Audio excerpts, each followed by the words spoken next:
if you're one of our haters who are out there watching. I want to warn people about hypnoporn. We need to stay meta. Stop that. Need new tires? Like what? If Jim would shut up for a second. Oh, high fidelity. Okay, don't tell me to shut up. I'm not whining. I eat doggies. I eat doggies. Feels like a party. Stop that. It's a war. They have made it so that I cannot be celebrating July 4th. I don't care. I'm gonna lie. I'm not gonna pretend. I don't care. How do I think? That's what I think. I don't care. This is 6 Degrees of Stew. You don't need to stay meta, but I'm glad you're here. Well, welcome, everybody. Steph will be along here shortly. She's coming. So I'm going to start off with, tonight we're going to watch, oh, geez, I don't even have my mic down by me. I am really all out of sort of whack tonight. We are going to be watching Art Bell. First, he interviews George Lutz, and then he has on two gentlemen later in the evening. Well, later on, a couple years later. Actually, he interviews George Lutz in 2002 about the Amityville horror haunting that he says him and his family experienced. And then he interviews two guys later in 2012 who debunk it, which the haunting is fake. So we're going to talk about that this evening and then some Squatch later on. So I'm going to start off this evening talking about our charities, nonprofits that help people. And tonight I have listed first, we have Life After Hate, and it is who we are. They have listed, and this is one that I support monthly. Who we are, ending violence through compassion. Life After Hate is the leader in the violence intervention community. We are the first nonprofit in the U.S. dedicated to helping individuals disengage from violent far-right hate groups and hateful online spaces. Since its founding in 2011, Life After Hate has expanded its services to include family members of individuals who are involved with the violent far right or are disengaging. So you can learn more about them there at that link. Next, we have the Honor Network, which both Steph and I have done stuff for. Steph way more than I. Founded by Sandy Hook parent Lenny Posner, the Honor Network is a nonprofit organization focused on protecting people from online abuse. You can join the Honor Network in protecting the most vulnerable people from online harassment and hate by supporting their work, reporting incidents, and sharing their successes. And then we have Parents for Peace. This is a new organization that I found out about. It's one I support monthly as well. They are from personalized family consultations to expert-led training and speaking engagements. They are there to help guide and empower you in addressing extremist influences. And they have various videos on there. You can read about their stories and things. They help create and deliver compassionate, tailored prevention and intervention to counter hate and extremism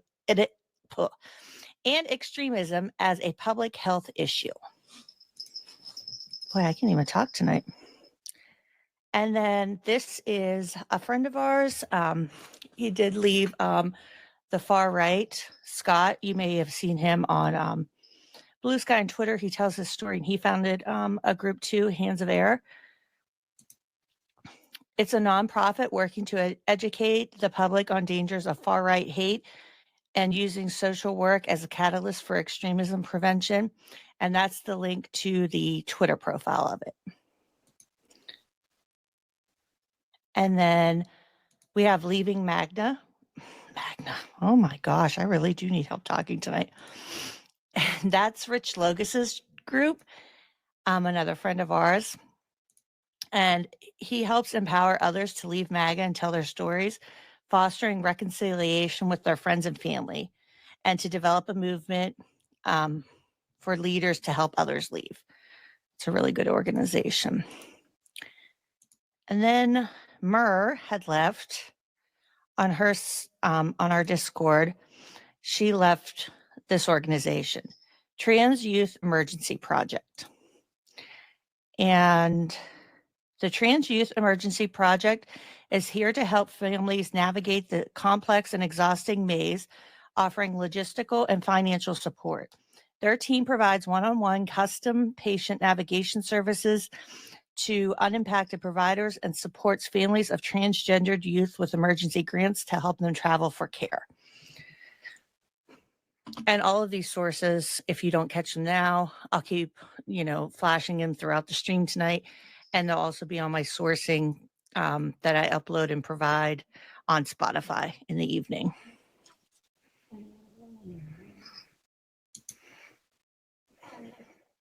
Hi, Muggsy. Yeah, Scott is really good. I like that he started that organization. I'm not sure how long he's had it, but I know it's been a while. Okay. Now I feel like I'm a little less off kilter here. Oh, Steph's here. Here she comes.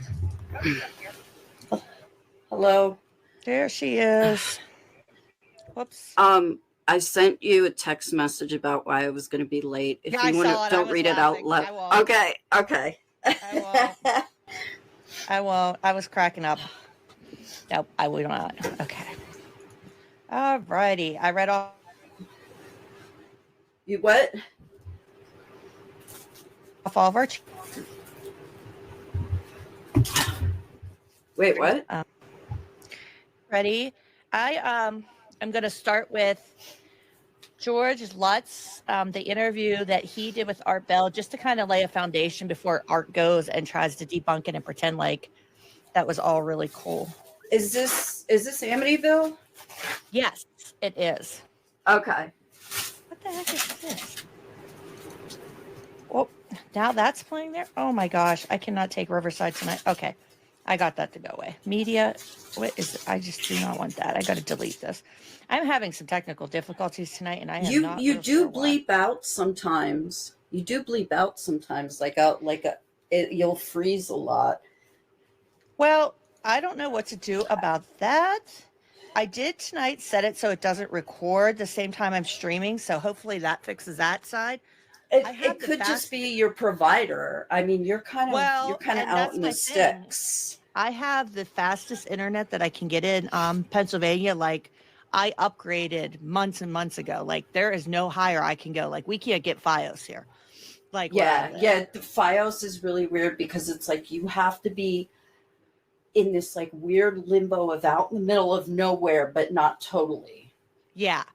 So I have the fastest, and I'm not paying Elon for Starlink, which I don't. Oh no! I wasn't. I was just thinking, what I mean is, but Xfinity Comcast is so. I hate them. I really do. Oh, and they were working outside of our house a couple days ago, and I swear every time they work outside, they make it worse. And so I had to reset our whole our modem downstairs. Like, I reset it. I had to do it twice this week because everything was so slow. We were at a snail's pace in this house. I was like, this is ridiculous. We pay so much for internet all month, every month, I mean, and it's like this. But I did set it so that it doesn't record because I don't need it to record. All I needed to do is stream because I just pull it off Twitch and then edit for Spotify. So I don't need that. Anyways, so this is. I got Art Bell interviewing George Lutz, where George kind of tells how spooky things were and his side of stuff. And then I have the episode that I had showed you that I searched for Fight Fudgy on his archive.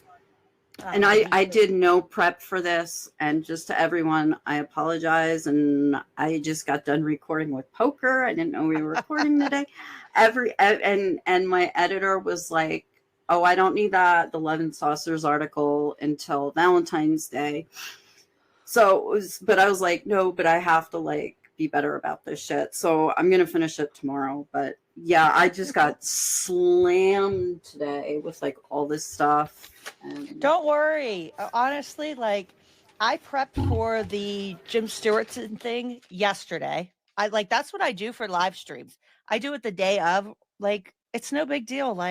And I'm sorry I missed that. I have just been disassociating. I have just been like yesterday, I should have been doing other shit, but I spent a huge portion of the day knowing I had these articles to work on. But instead, I was listening to Bob's Burgers and playing Sims. And every time I had some connection back, every time I had some connection back to reality, I just felt like I was going to lose my fucking mind. So I and it's no excuse, but yeah, I think that's what people need to do, though, is to, if you're having a hard time, don't check into stuff. Like, if you can't handle it, I think that's fine. Like, I don't think there's anything wrong for it. And for me, these 2 streams twice a week is good. It gives me something to do. It's an outlet. Like, it's something else. And it doesn't take me a long time to look up these different names and Google. Like, I took a nap today. I had some dinner. I played with the dog. It's not high stress. What pisses me off is the downloading and cutting and stuff for Spotify. I get pissed off at those speeds. But yeah, yeah. But I'm sorry I didn't make it last night. I'm gonna come to next week. I don't know. You're fine. You're fine. I mean, so don't you worry your pretty little head over it. I told you that. I said that to you on Blue Sky. I said, don't worry your pretty little head. It's fine. I know, but I still, whatever. Anyway, so George, and then we'll get to the debunking. And the only thing with the debunking, like when of course it's Art Bell and these 2 parapsychologists debunking it, which is funny. The only thing I was like, boy, I'm not going to ruin it, but they talk about that Malachi guy a lot. And I was like, who the fuck is this guy? And I was like, oh, he had a Netflix special they did. Like, they did that documentary on him. I remember him. Was it Chris Christopherson who was in the original Amityville Horror? Because I always get him mixed up with another guy because that looks like my him. face blindness. Yeah, but I get so I can't remember. I'm just now. I have to hold on. I'm looking it up. Amity. I can't remember. Okay, Amityville Horror. It is coming up as a Google thing. There's no evidence that Chris Christopherson was involved with Amityville Horror. That's the question. That's the AI overview, but yeah, now I got to know who that actually is. I can see him. I think I know who you're thinking of.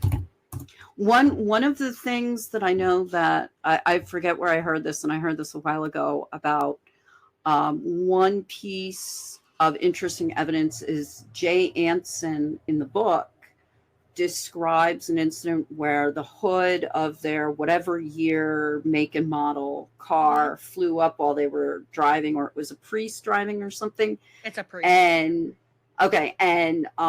people were like, wait a minute, that make and model doesn't have that kind of hood or something. So they were able to, there were just little things, and the familicide did happen, and it is one of the most famous familicides, but DeFeo likely had like some kind of schizophrenic, psychotic break with reality. There was like 5 different times. Yeah, and I forget how they came up with the whole scam or something. I guess because like you'll hear. Okay, cool. Thank you. Anyway, go ahead. Okay, let's hear George. You'll get to hear. We'll get mad at George. With Art Bell from the Kingdom of God. But I like this. Good morning, everybody. Well, I can't hear out of my ears too good today. They're like blocked. I like this video, like whoever did the artwork behind it, because they show all the victims and like they kind of do some background stuff, and they show the one photo they're going to show that's supposedly a ghost is the one that Ed and Lorraine took, Warren, but they didn't release the photo until a couple years later when it would benefit them. So they had taken the photo and they were like, oh, I think we can release this now.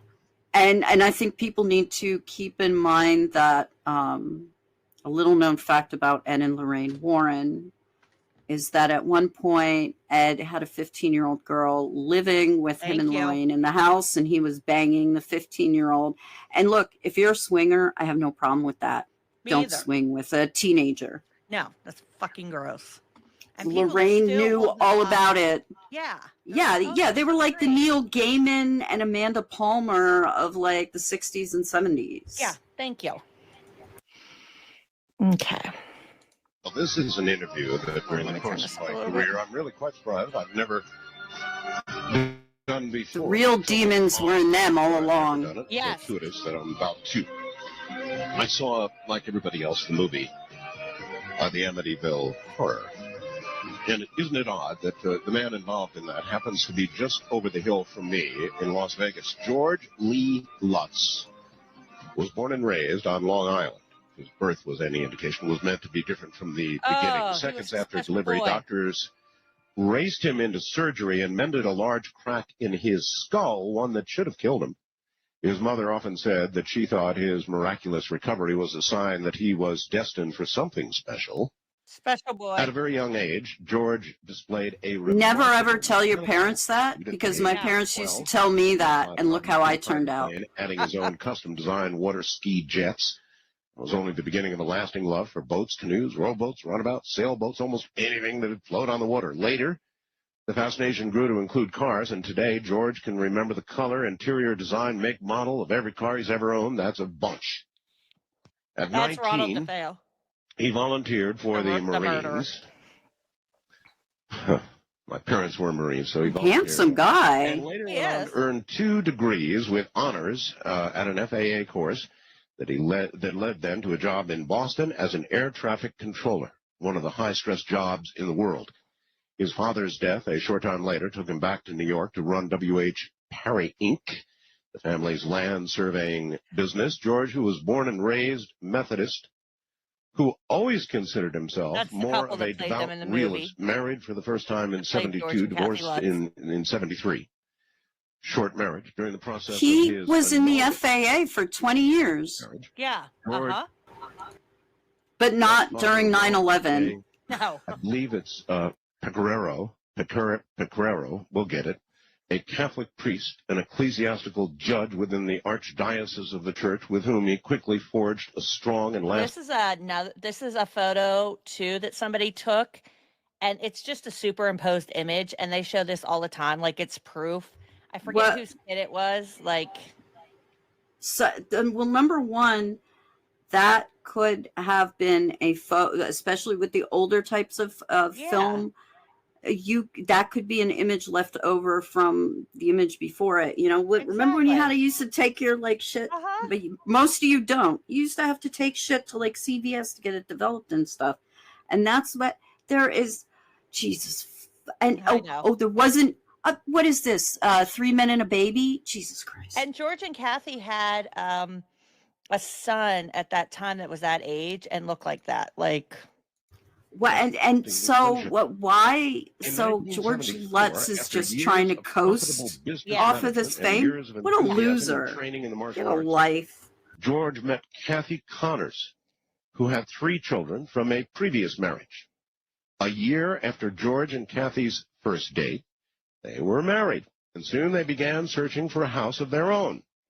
A nest, right?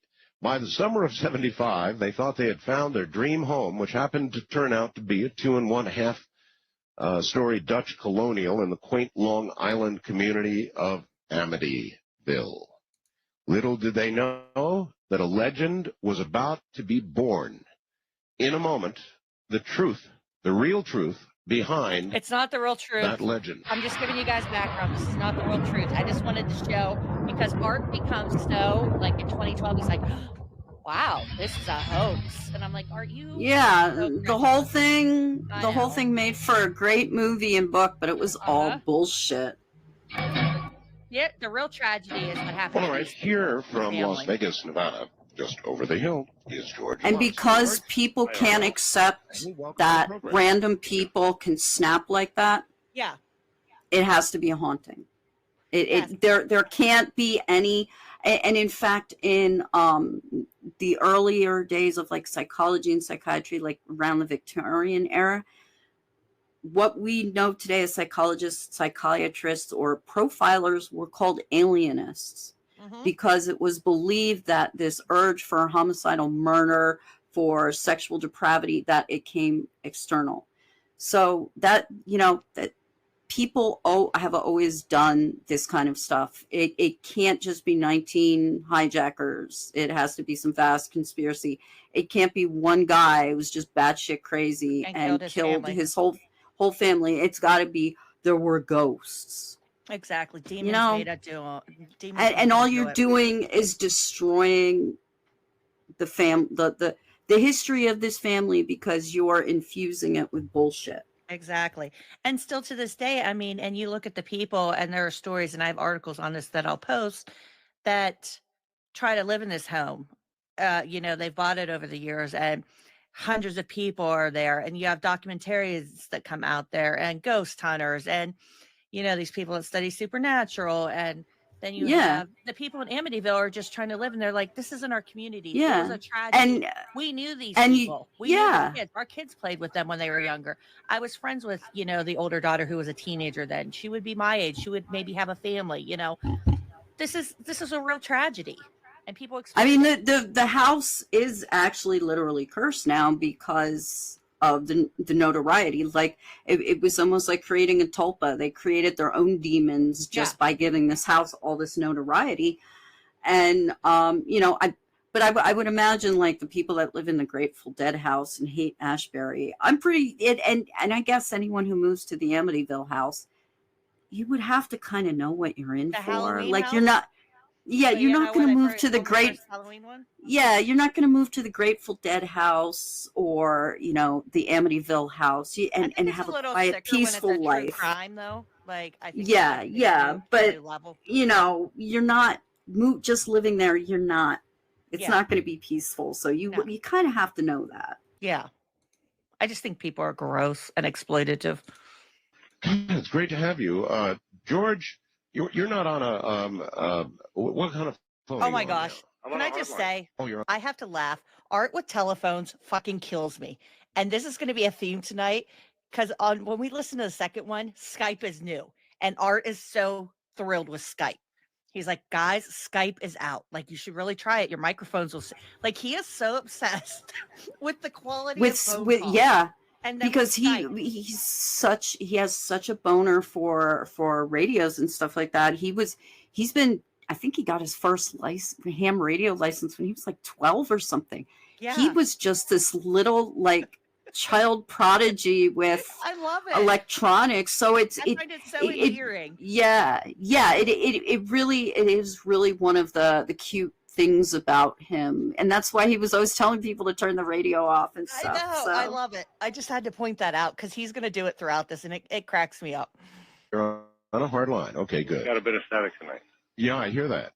I hope it doesn't get us. All right. I hear that static. What are you doing in Las Vegas, by the way? Right now I'm repairing computers and restoring old cars. Uh-huh. That's old the cars, picture Ed and Lorraine took. It's what I enjoy the most, but I have what's called fibromyalgia, so there are times. Oh, let me back up a second. I wanted to show, but they sat on it for a couple years before they released it. I want to say like 3 or 4 years, and then they knew they could make money off of it. I forget. I mean, out. Yeah. I mean, I'm not a photo expert. I'm not like an anything expert, but honestly, that I could go around my house because we have like a really high pitched roof and we have all these windows around. I could take photos at different times of the day and I could catch any kind of shadows and it could look like stuff. I mean, it's so absurd. And remember the picture that we looked at last week, the person on the hospital bed. So, yeah. Exactly. It's what I enjoy the most, but I have what's called fibromyalgia, so I have it too. I feel free on that one, George, even though you're a liar. I understand. Well, all right, George. Maybe we'll investigate the possibility of another line or another telephone. It was good. Wait. Hold on a second. Yeah, that's odd. There's yes. I have a dispute. I'm curious as to, since we both have it, and I know for me, my biggest thing is the exhaustion, the chronic fatigue. Yes. Consistent. So I don't think George could have been an F. How do you work? If I don't know anything about it, please correct me if I'm wrong. I'm just asking questions. I'm just saying that that is a type of job. Like, you're not going to see a doctor or a nurse or an Exhausted, airplane right? pilot who has an issue with chronic fatigue. And the FAA guys, their jobs on the ground, The trust only me, thing I can think of is like it hit him later in life. Because if you think about, here's what I'm thinking. Maybe he did the autoimmune disease hit him because he would have been probably in his 30s. I have to look at the age when the Amityville haunting happened. And a lot of things can happen to you when you have an autoimmune disorder that expresses itself. So maybe that's what he was going through. And that can play a lot of tricks on you, in your mind and things that you think you're seeing. And some of the stuff that they described in the book and in the movie where he was having these Hot strange flashes, colds, yeah, and holy shit, I never even thought about that. People who experience cold and hot spots, the logical explanation for that shit is holy shit. Thank you. And he was and he couldn't sleep because sometimes I can't. And I fell asleep texting. Like, we were in the middle of a text yesterday and I fell asleep because I was so tired. Like, when I and I was like, wow, how is she that? It's narcolepsy. Yeah, but I do. I take pills for narcolepsy. Yeah, I do. Oh, modafinil? I have such a problem. Yeah. Mm-hmm. Are you on modafinil? What's that? Yeah, I am. Are you on? We're twins in every fucking way. Jesus Christ! I just that quick. Shelby and I came from the same uterus, just so everyone knows. Yep, that's how fast. That's why I was like, Steph, I fell asleep mid texting. I'm sorry, it happens. Like, that's. Well, I'm a princess, so I like, even though I'm tired all the time, everything has to be perfect in order for me. My friend used to call me Princess Nazi Care Bear because I was like such a Nazi about how perfect everything had to be in order for me to sleep. Not me. I have a sleeping mask downstairs. It's my downstairs nap mask, and then I have one upstairs. So, like, if I even feel like this is going to happen, I put it on top of my forehead just to rest. Like, it has the band, and then if it hits me, I pull it down. I'm out. That's it. Gone. You're not going to see that again for a while. God bless you. But no, I just wanted to bring up that him saying that he has fibro. That could be something to take into account. I was just thinking with his work at the FAA, how, it would be hard to have that disease and have that job. But also you pointed out that it expresses, some of the, like, the hallucinations and the mood shifts and all that stuff. And also we need to take into account that if you know that this house has this weird history and stuff like that, and you keep thinking about it and you keep looking, you're not even aware that you're looking for it. And but that's what you're doing. And then all of a sudden, like, maybe back like before I got out of the conspiracy theories, if a door would slam, I would be like, oh my God, it's a ghost. Now, I was in the shower and the shower door slid slowly. It does that all the time. It ain't a fucking ghost. Exactly. And so even if you're not looking for it, once you're aware of the history of that house. 6 people were murdered. And I think from the time of the murders and when they cleaned everything up to when they moved in, I have to look at the time span, but it was pretty quick. So there wasn't a long span. So the story's kind of still fresh. You're moving to a house where people were just murdered. You have children of that age. Yeah, you got a good deal, but that has to be in the back of your mind. And it's the 70s. Yeah. And it's like the 70s, 80s. People are still that's when shit. And that's when we saw Communion. That's Exorcist. When Michelle remembers. Exorcist. That's when all of this, when you look at what could be considered anomalous phenomena, such as a haunting or a UFO or something, you want to examine, not just to see if it's a scientifically valid, point. You want to also examine it within the paradigm, the culture, the zeitgeist. There's a context. There is, if I were to tell you that there used to be like coffins made with like little projectiles inside that would like explode if the coffin was open. And you're like, oh my God, that's so fucked up. That's so weird. And then if I tell you, well, the context of that was it was an era when they were digging up bodies for medical students. Yeah. Oh, now it makes sense. So the Amityville didn't just happen in a vacuum. This was part of that exciting era when this stuff was interesting and new and fun. But this was a big explosion. This was huge. So there's, you know, that, and if Lutz really does believe that he experienced this stuff, it's either for money or it's self-delusion, or he's convinced himself that he's deluded, but he's really doing it for money. But no, you know, he needs to either drop the act or seek help. Agree. I know Kathy's dead. I don't know if George is still alive or not. I'm not sure. I know she died of emphysema, but I don't know if he is alive or dead. I didn't check into who's alive or who's not. I didn't check that. I know Kathy. I'll stop interrupting. I'm sorry. No, I thought that was interesting to look at that because we know the symptoms of what we experience. So I think it's interesting that he mentioned fibromyalgia and like what we would experience because we know our body, like we know the different symptoms, you know, and comparing it to what we know because we've both read the book and we've both seen the movie. So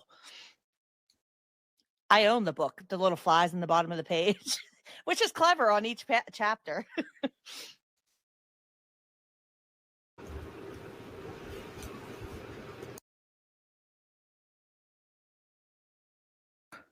Oh, I meant to set this at 1.25 speed because it doesn't change anything. There we go. Okay. There's no other phone line open, is there? No, not in this house. All right, let me try this. Oh my God, Art, I love you. This and see if that helps.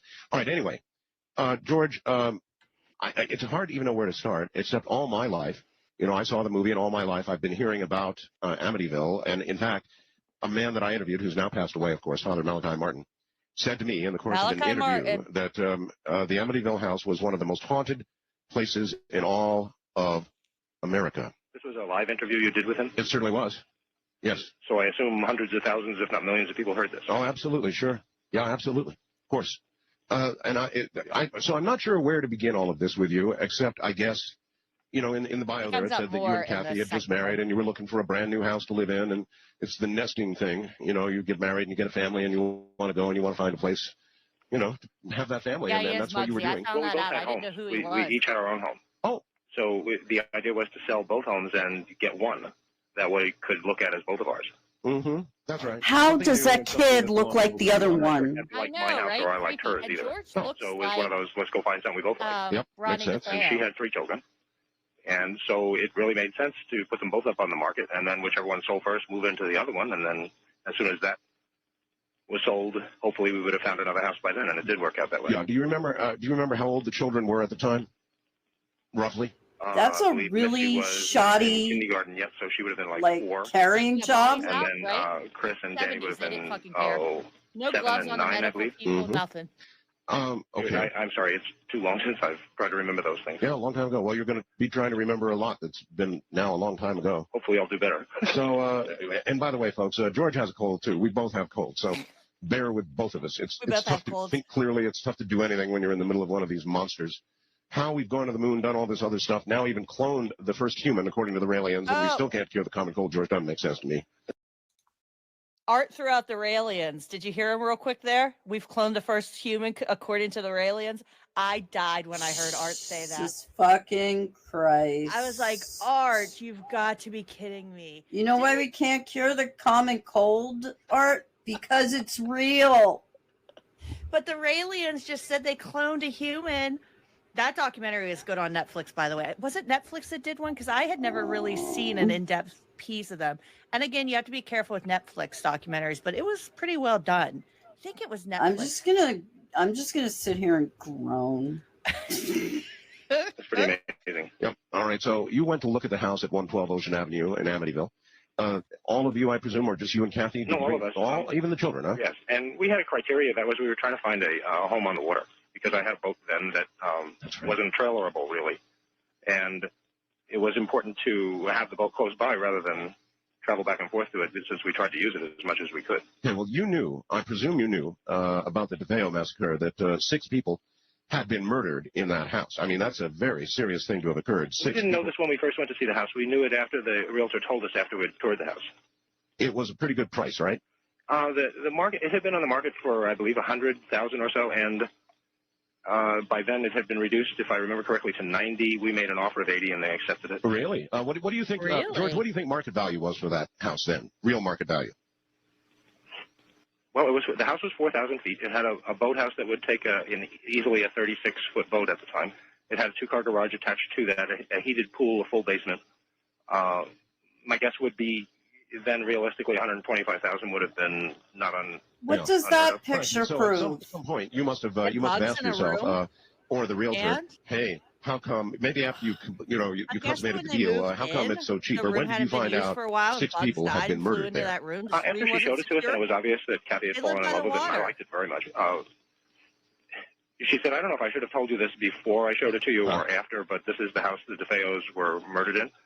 And we kind of looked at her like, what do you mean? And then she reminded us of the news stories that had been a year earlier, and the trial that was just, I guess, in the process of starting or was going on. All right, How for did they those who not know don't that living remember, in New York? They can didn't you see tell the us trial. about the DeFeo murders? I mean, And the this trial DeFeo was fellow just said that starting when they bought the house? he claimed that he heard voices telling him to kill his family, right? Ronald DeFeo was eventually convicted, yes, of killing his mom, dad, 2 brothers, and 2 sisters. And for that, he's serving what? While they were in the sleep, and while they were asleep. Went around with a shotgun and dispatched them, I think? It was a Marlin 36 caliber rifle. Yeah, okay, and he's now serving, I think, 6 consecutive life terms, supposedly with no possibility for parole, but a hearing comes up every year or so. I imagine the house had been cleaned up. There was no sign of the massacre that occurred there. Oh, no, nothing like that. The house showed like any house would. And George, you're looking at it, and you're looking at the water thinking, oh my God, yes, right? Oh, yeah. We weren't looking for an $80,000 or $90,000 or $100,000 house, but we were certainly in the $60,000 to $70,000 range when we considered we had 2 homes that sold for over $40,000 each. Yeah. And the fees on keeping our boat in a marina back then really made the difference. Keeping our boat in a marina. These people had money. My grandfather's and my father's, so it wasn't something that. Well, I'll put it this way: we went to one bank, got qualified there, and got the mortgage right away. Didn't have to go around and shop for a mortgage or apply anywhere else. That's interesting. Money. We walked in with a little over $20,000 down, so we ended up with a $60,000 mortgage. Did the family? You must have sat down with a family, family conference at some point. Look, this horrible thing happened here. Can you handle that fact? Do you love the house? Do you still want to move in? Oh, Hey, sure. do you guys want to make some money? I know, If this was going to bother them, because if there was going to be an issue with them, then we would have certainly walked on considering the house. They were all fine with it. Was there anything at that point? I mean, none of the children, nor Kathy, nor anybody said, look, what if it's haunted or anything like that? I mean, that never really even entered your psyche, or did you even consider that? Not considered in that way, no. No. It was, look, you're going to have the same bedrooms that these kids had, and they were killed here. Why would That's you going to be a talk to problem. young children about that? That kind of thing.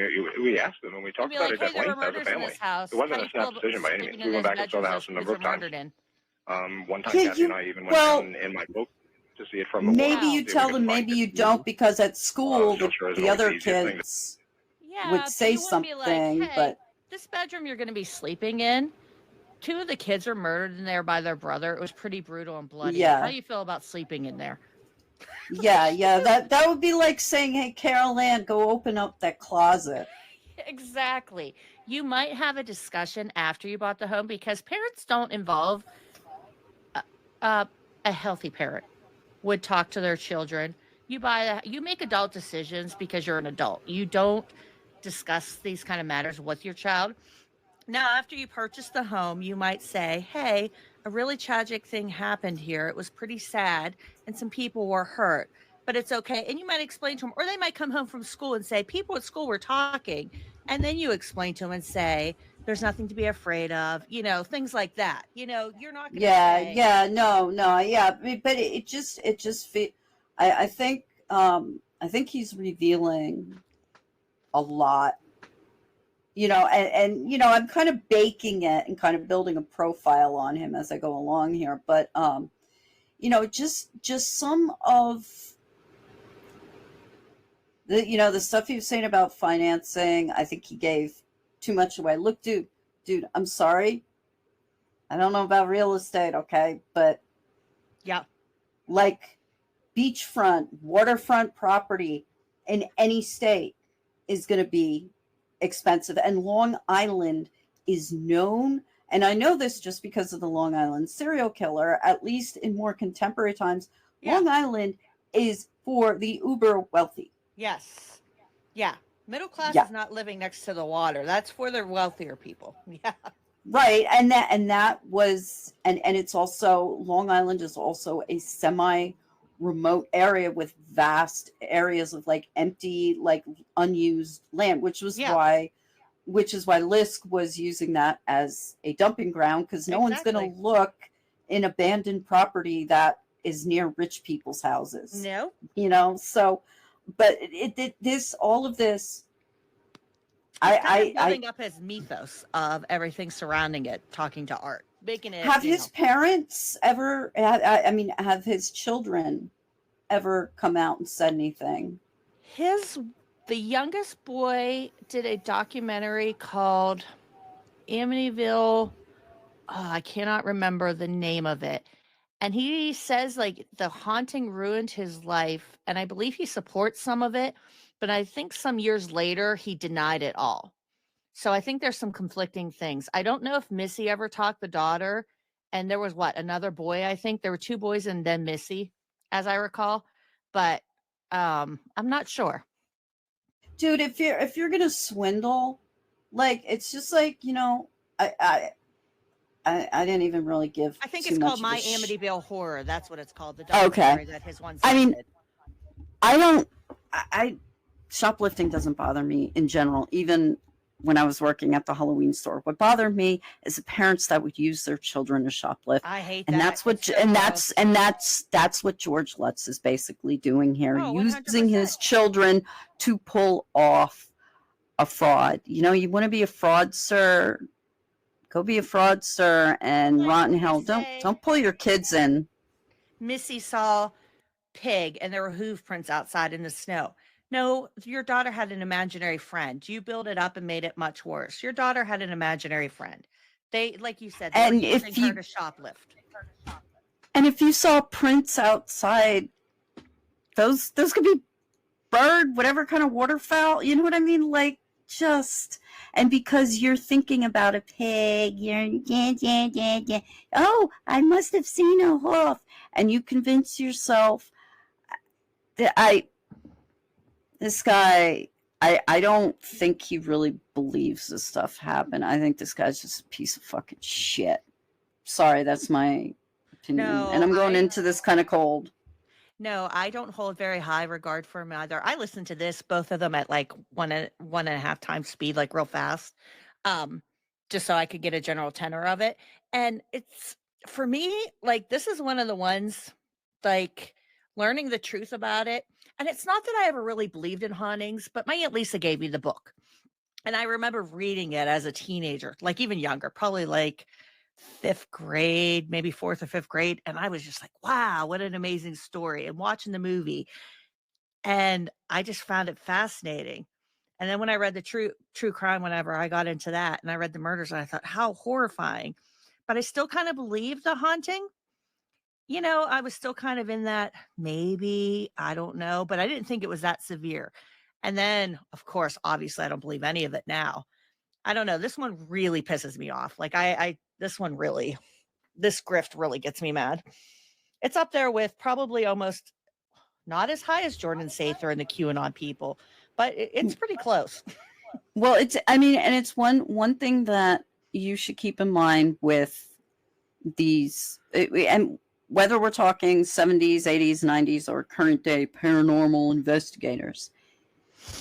Here's the thing that you're going to want to look at is if you're the paranormal investigator and you're actually like really trying to maintain some kind of scientific integrity within this stupid pseudo-scientific world, and someone comes to you and says, hey, I have a haunting. Yeah. And this happens 10 times. And 10 out of 10 times, your evidence happens to corroborate their story.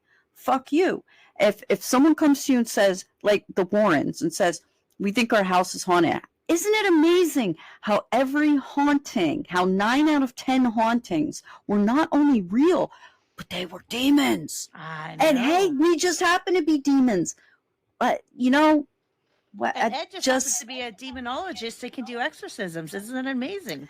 And hey, you know what? Let's just make up word. I mean, demonology is like angelology. You are studying a myth. Yeah, you're studying And something. that's what that it doesn't is. exist. Yeah. Yeah. Yeah, this one. I'm this gonna really- run downstairs and grab some food. Keep streaming. I'll be back. Okay. I'm sorry. It's been a crazy day. To get up into the little rivers and whatever and find a house along there. Did you and Kathy have enough from the sale of your other houses to afford the $20,000, the down payment? Oh, yeah, sure. Okay. Are you Other houses? That means something different to everybody. Back then, I think absolutely not. I believed in the Lord's Prayer, that kind of thing. I was a non-practicing Methodist. Okay. But today, what I believe is my own personal beliefs, and there are some things that I believe are pretty unshakable and have been proven to be so over the last 25 years. And Kathy? Very. I would consider Kathy very religious. Okay. Kathy has a ministry that feeds thousands of people in Phoenix every year, homeless people. Then you met this, and you're going to have to help me with his name. Father Ralph, is it? Father Ralph Pecoraro. Pecoraro, okay. When did you come in contact with him, and under what circumstance? He was an ecclesiastical judge. He sat in the diocesan office for the Catholic Church there in Rockville Center as a judge, ruling on various cases that came subject to church law for the Catholic Church. I missed this earlier. My first wife that she had applied for an annulment meant that I had the opportunity to go in and be interviewed if I wished about that annulment process. And I didn't understand it at the time, and so I went down and met with him. He called me and invited me in. You didn't know what an to do annulment that. I was? really didn't think it was a necessary thing. I really didn't care whether she got an annulment or not. I wasn't really sure that an annulment was proper, but end result is that's how I met him. Okay. What kind of man was he? Extraordinary. In what sense? He read and spoke 9 languages, had an equivalent degree a law degree from Oxford. An equivalent. He met you from on a your law terms. degree You from didn't have to Oxford. go to him. He was friendly and smart, and he took his time to explain things to me, why it was important that this annulment be granted, and what the conditions the church considered it to be properly so. But more than that, I didn't realize at the time that there was something unusual about him in the sense that he's an ecclesiastical judge. I just figured that was his job. I didn't realize the kind of degrees he had or the intellect involved in doing such a job, or how you get to do that.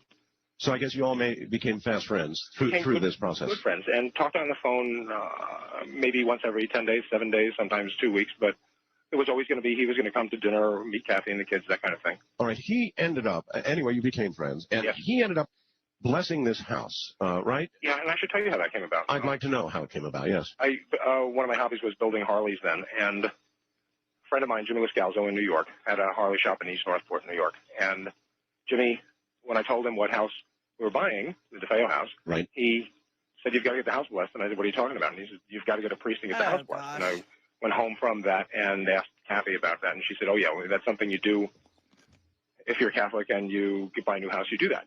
And especially in this case. And we didn't know any priests. So Kathy was a non-practicing Catholic at the time. And so I called Father Ray and asked him if he would do it. And he said, "Yeah, sure, I'd be glad to." Little did I realize that wasn't the kind of thing that... This was after you moved in, George? Or no, this is before we actually closed on the house. Ah, okay. So it's one of those things you do supposedly as soon as you can when you buy it. All right. So it was coordinated that he would come in the day that we actually had the closing, that afternoon. Gotcha. So we were moving in when he showed up to do that. And so, boom, boom, boom. Here he comes and begins what? I'm moving through the house to bless it. I don't know how that's done. Well, I hadn't actually even seen him arrive, and I hadn't seen him since I had seen him in his office. That I recall now when I think back about it. It's the first time I'd seen him in months. I talked to him quite a bit, but always on the phone. So there he is going into the house, and I waved. I was in the back of the truck unloading the U-Haul, and a number of our friends were there. Even one of Jimmy's brothers was there helping unload the stuff and moving it into the house. Sure. Moving day. We were a little bit behind because after we closed on the finances in New York, you do real estate a different way than you do out here. You go to a closing and they have their attorney and the bank has an attorney or a representative, and you have your own attorney, and they all sit there and they write everything up right then and there. Sure. And the title company has someone. It's a different process than it is anywhere else that I've seen.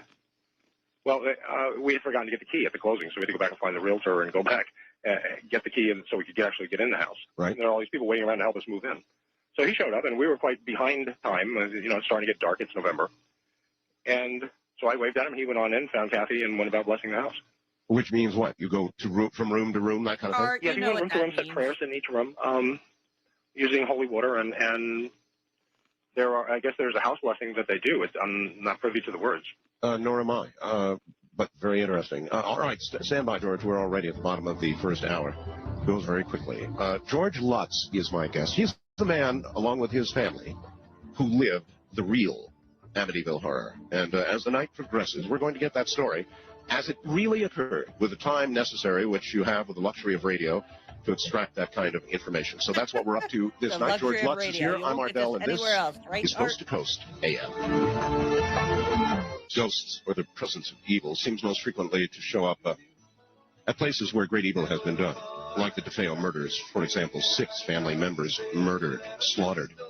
That's one. There are other occasions, but that's probably the most frequent with regard to hauntings, something evil around. No question about it. So the setup was there. In a moment, we'll get back to George Lutz, who lived the Amityville horror.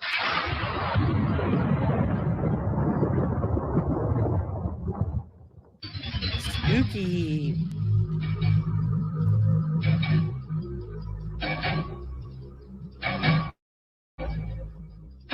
Once again, from over the hill in Las Vegas, here is George Lutz. George, okay, so I guess we'll call him Father Ray. Yes. Blessed the house, went room to room, blessed the house, and then came back and told you what?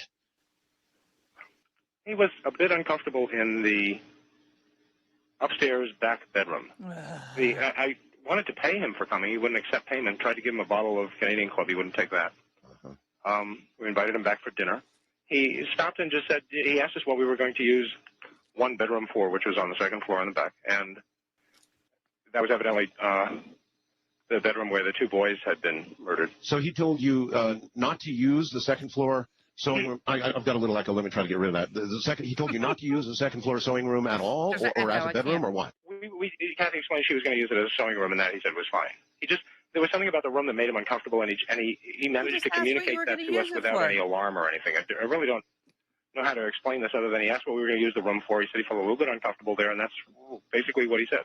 And so you didn't really probe and want to know the exact whys and wherefores of the warning? No, he wasn't forthcoming with it. It was like he wanted to leave, and we weren't going to use it as a bedroom, so it wasn't an issue.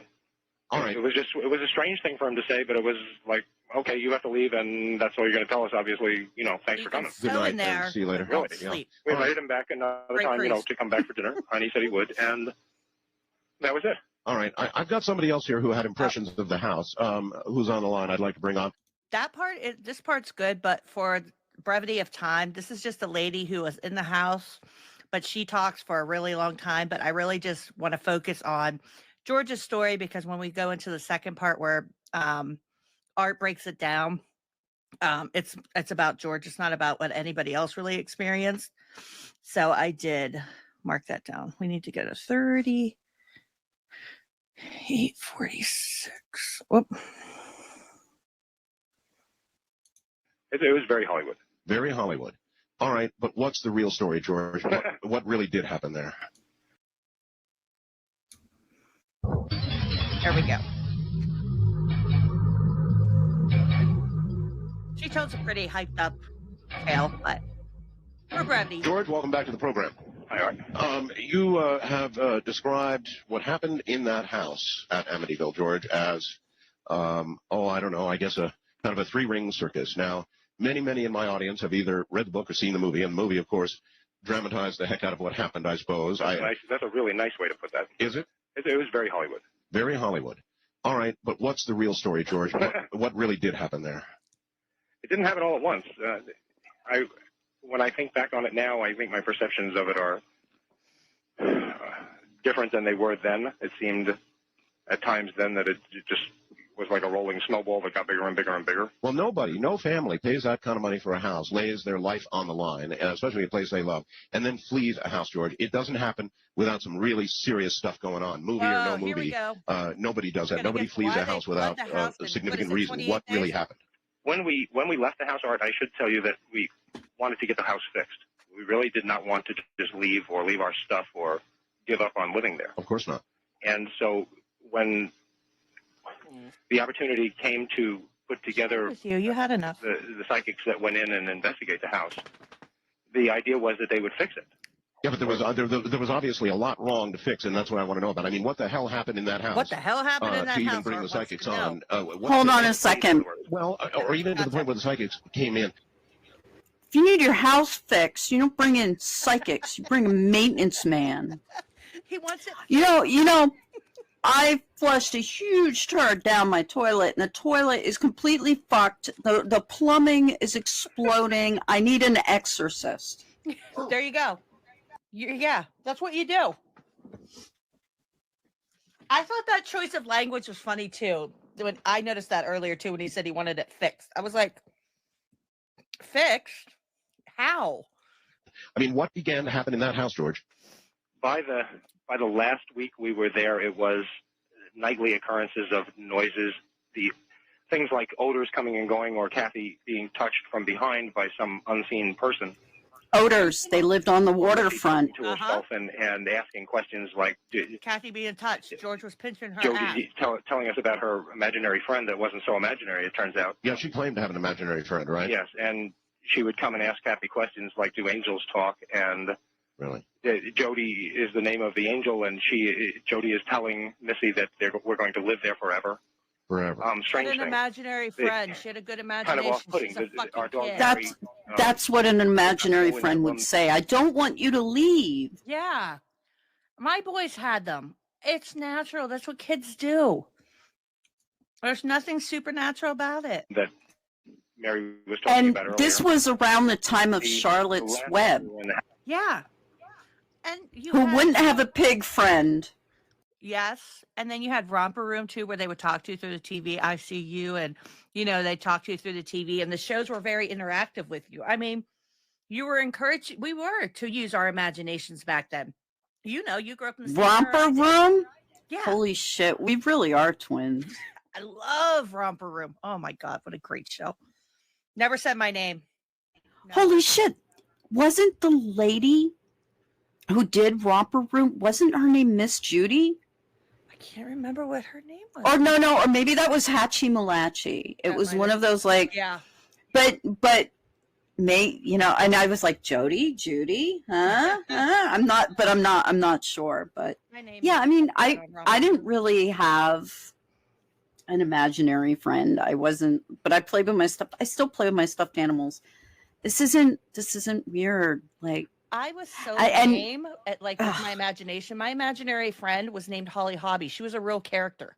Holly Hobby exists. She was real. She was a cartoon character.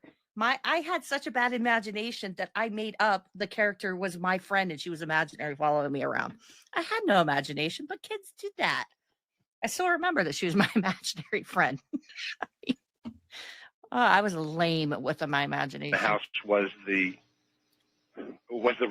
reason not to stay there anymore. Well, when we called Father Ray the next day, he asked what we were still doing there. He was surprised that we were still even in the house, and it hadn't even occurred to us to, even at that point, to just up and abandon. That kid doesn't even have glasses.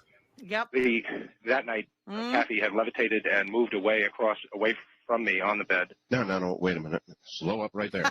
Sure. Kathy I love levitated. art. He's yes. like, Now, you were both in bed? Yes. Yada, yada. And levitating. you were both awake or both asleep or at the time or what?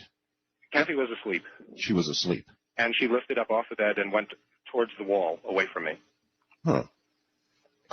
This is after she had turned into an old crone, a really ugly old woman. That can I just for it to go away? Oh my God. In front of your face? Okay, the image of the old crone or the old woman, especially at night, is a common thing. I've spoken with countless people who have recounted images of an old, my first ex-husband, like an old woman cackling, sitting on his dresser when he was a little kid. The old crone is so linked to our heads, and it's linked to, you know, like they used to believe that like nightmare, like that there was an actual entity, you know, and it was like shown to be like, you know, a black horse, or I think, or something like that. So, and old medieval paintings depicting sleep paralysis. The old crone is just linked in the human mind to the sleep paralysis, the sleep demon. I've experienced it. I didn't see an old crone during it. People saying it when he said right. Crone, it right there popped in my head. And also and the fact that he's using that specific term, that he's referring to it as an old crone, means that he's done some digging, because you and I, and especially quacks studying like folklore, mythology, might say crone just because we know what weight that word has. A normal person would say an old lady, a witchy lady. But the fact that he specifically said old crone, that's very telling that he probably did a little research to make things sound more authentic. I thought it was an interesting word choice too, because I was like, why would he use the word old crone? Either he did that because he knew that would have more weight to it, or because he was going to be on Art Bell, or he got into these worlds of telling these stories and he knew that old crone was a better terminology to use, or, you know, it's a very odd choice of word. Like, but it does give away a little, that word. Yeah, but it gives away a little bit of, it's a little telling. It means he's either studied the stuff before or after, and if you're studying it after, okay, you learned a new word, but how scientific are you being if you're, you know what I mean? Because you're looking for that outcome. She turned into an old lady, or her face was really wrinkly, or when my sunken skin, and she had really dark eyes, or she wasn't sleeping.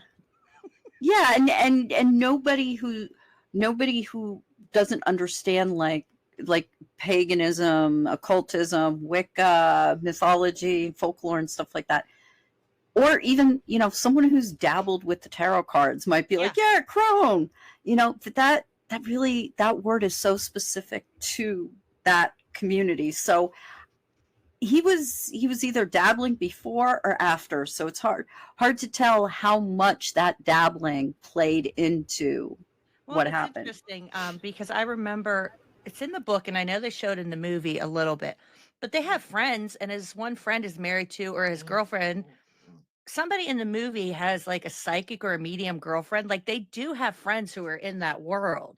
So how much they dabbled or knew about this stuff, you know, and how much he incorporates later. But yeah, that crone word, nice pickup. I picked it up when I was listening, and I was like, see, you and Shelby, you're married and I'm married, but I know. I'm proposing live on Twitch. Shelby, will you do me the honor? Okay, I didn't even get it all out. Yay! Yes, and then later she did that again at her mom's house after we moved out of the house and moved. She was in with her fucking mom. tired and stressed, George. Oh my God! You're sitting there watching your wife, and she turns and, like the picture of Dorian Gray, she almost instantly becomes an old woman. Yes. And then that effect remains for hours. Remains. Yeah, one time it was longer than just a few hours. She was tired, George. You were stressing What me the happened fuck to her out. was that these things in by themselves. And he had sleep paralysis. Yeah. Everyone in the all my kids and Kathy slept on their stomachs in that house. After we moved out, we found out that the DeFeo murders, the whole family had slept on their stomachs. They were all murdered in their sleep. None of them got up. None of them got out of bed or were awakened, evidently, by the sounds of the rifle going off, killing all 6 of them. I forgot to take my medicine today. In their bodies in the auto. I didn't DeFeo. I was the only one that could not sleep. Correct. I this was a long time ago, but didn't DeFeo purposely choose it for when they were asleep so that, like, he wouldn't fail? He felt like he had to get them all, and he felt that was the best time to do it. And the bedrooms were so close that even if someone had woken up, there wouldn't be enough time to even get out of bed by the time he was there or something. I believe 2 of the boys had the attic bedroom. Missy had her own. The other daughter had her own too because she was a teenager. So yeah, they were, except for the 2 boys upstairs. But I think, and I didn't look at it close enough. I have a page here that shows more information about them. But I think one of the MEs might have found that they might have been drugged or had drugs in their system. I'm not sure if that's Okay. something I came across. I read it like quickly today, like I said. But I think it might be in, let me see which one. Is it this And I also, I Nope, think it's not that important one. that everybody take notice that when Art was asking George how George got the money for the house down payment, Nope. he mentioned that they sold their houses. Yeah. Houses.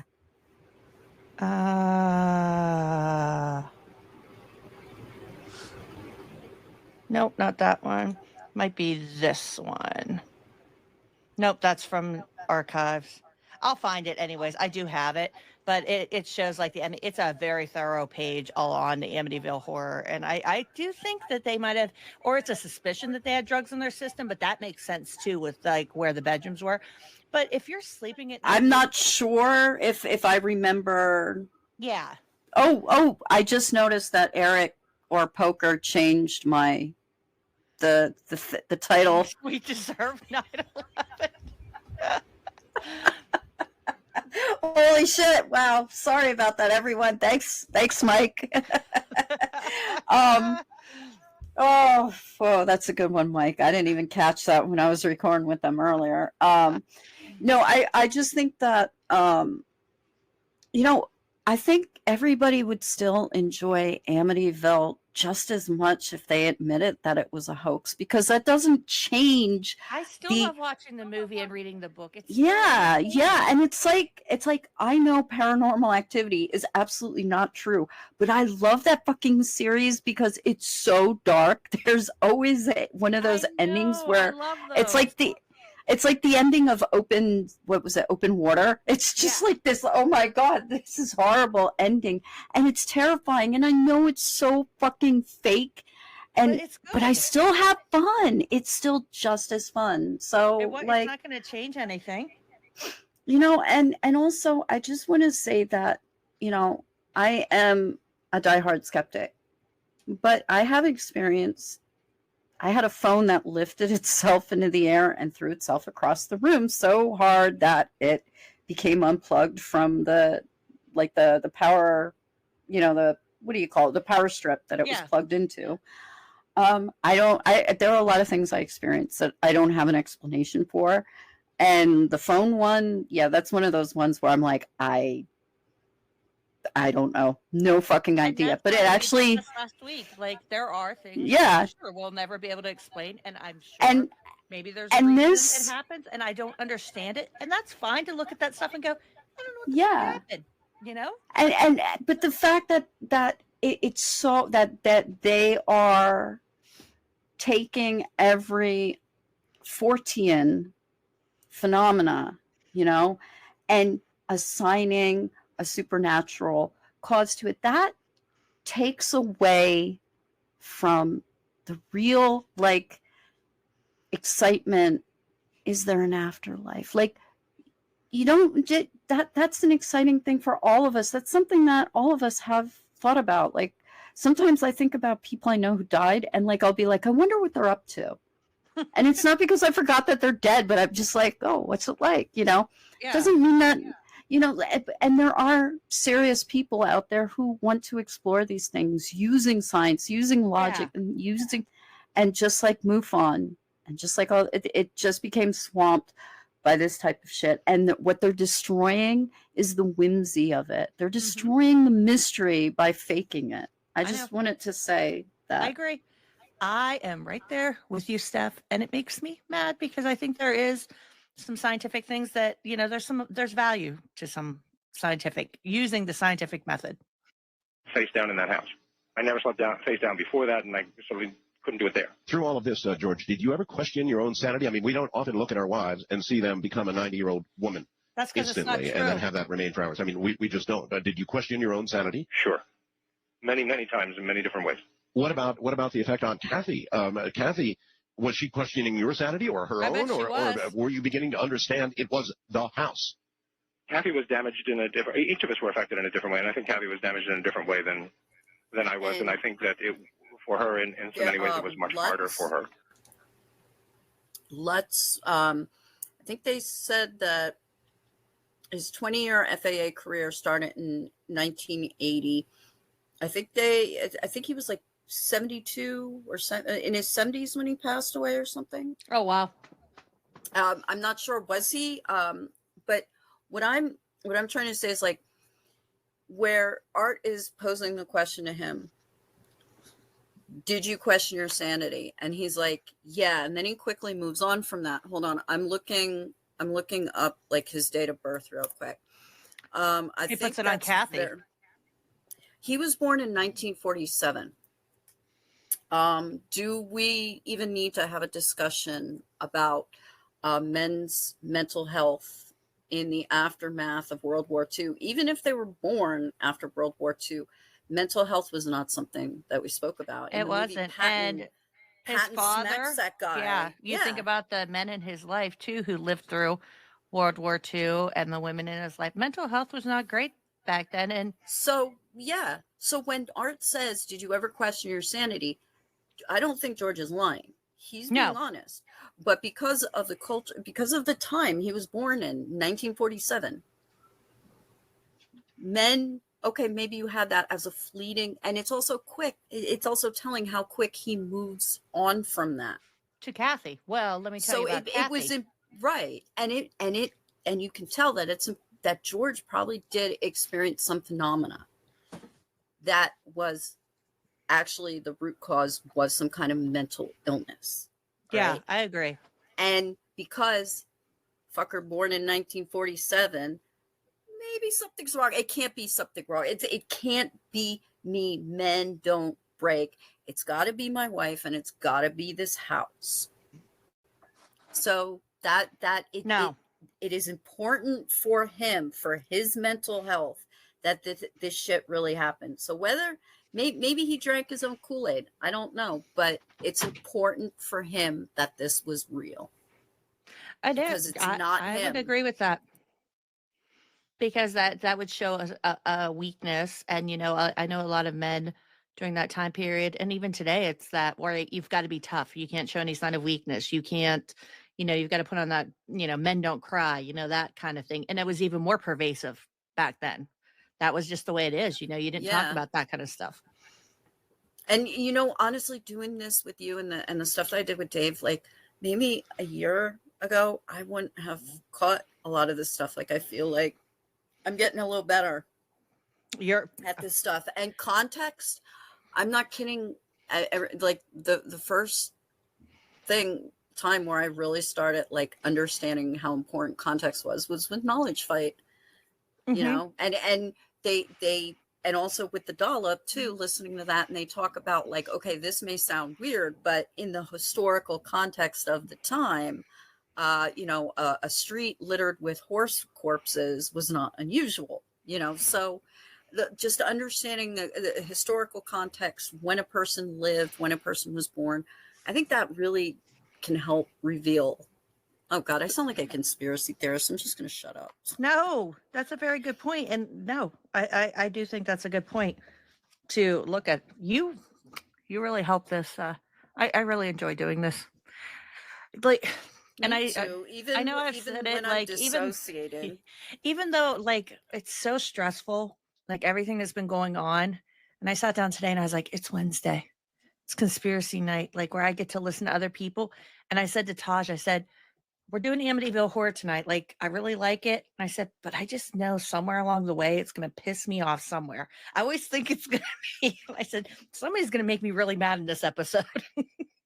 But I think it's also, it's, hey, Spence, hey, Spence, and this kind of stuff used to be passive listening for me. And now it's like, I can't listen to Art Bell or even if I'm just kind of like only half tuning in, but I'm listening to kind of in the background, my brain is like catching stuff, like even as I'm just passively listening.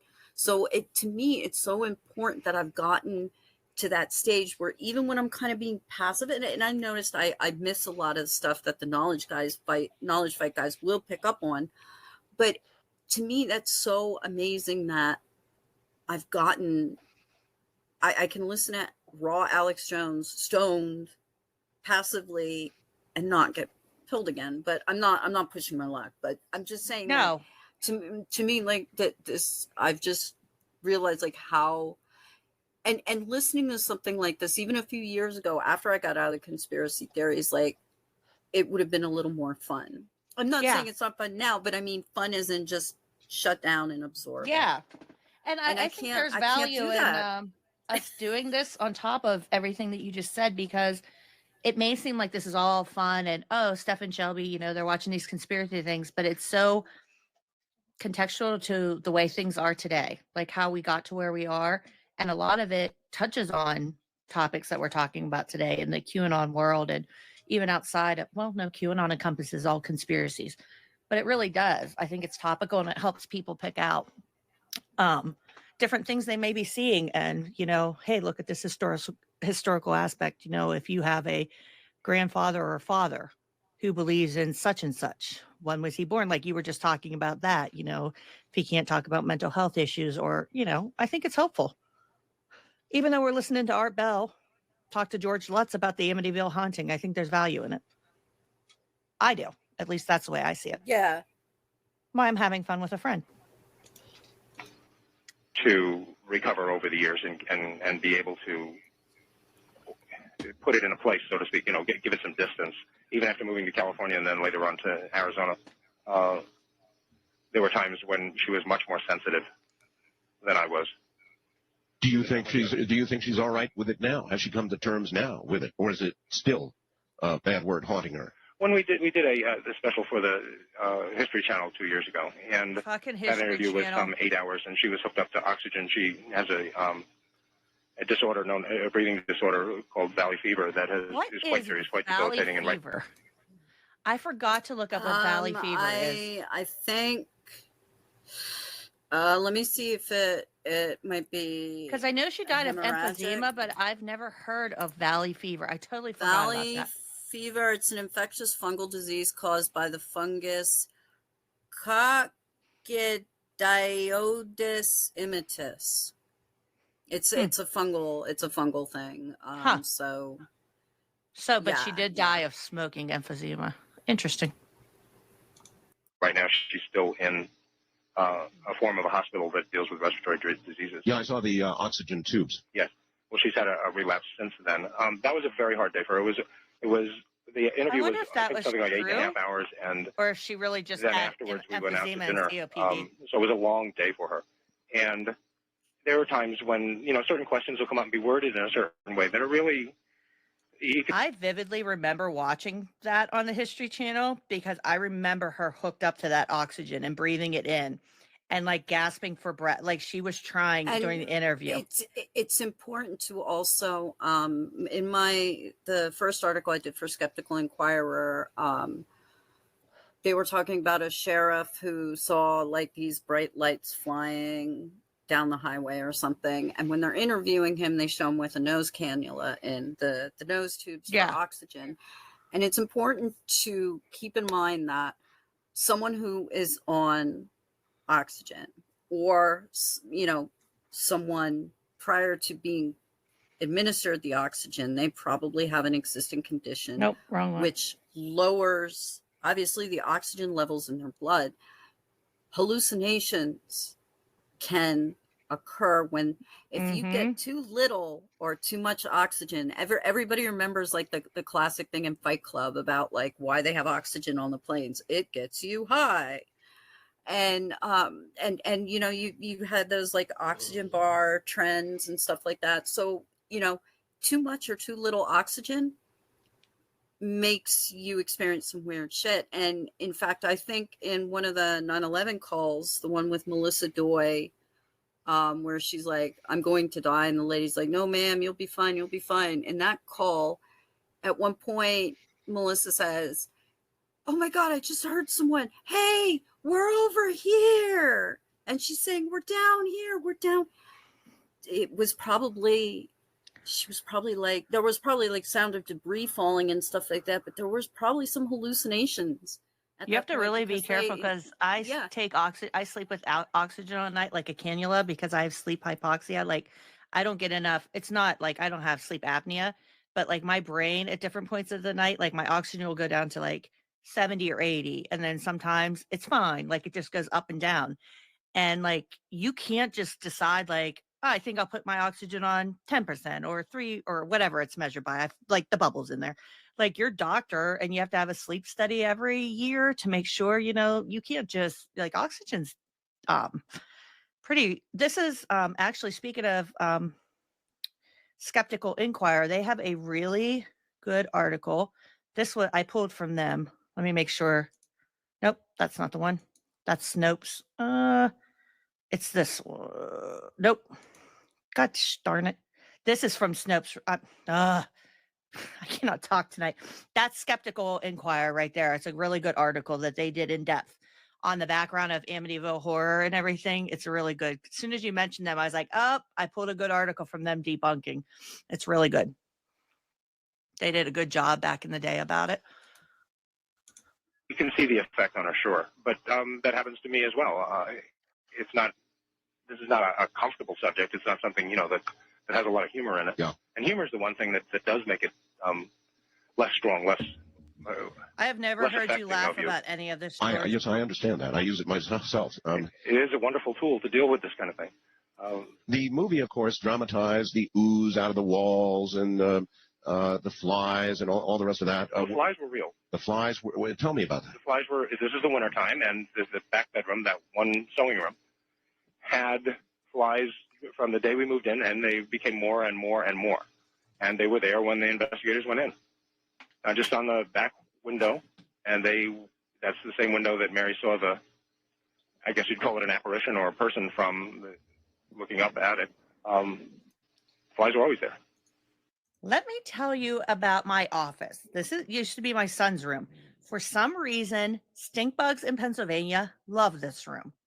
I will be sitting here on my computer and there will just be a stink bug crawling across my laptop. Suspicious, a haunting, I don't know. Or it just happens to be the room they love in our fucking house.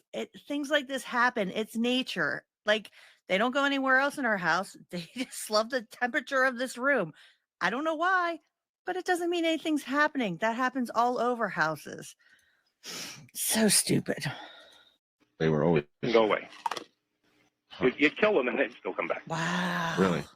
So that part maybe was real. You left a piece of fruit in your house. Not the oozing out of the walls. That was or a piece one of those meat. things that, in fact, is sometimes, in my mind at least, stranger than fiction. What really happened that I think they tried to draw that from, what really happened in the house was that there were keyholes, old style doors. The house was built in the 30s and it had old style keyholes. I remember them, yes.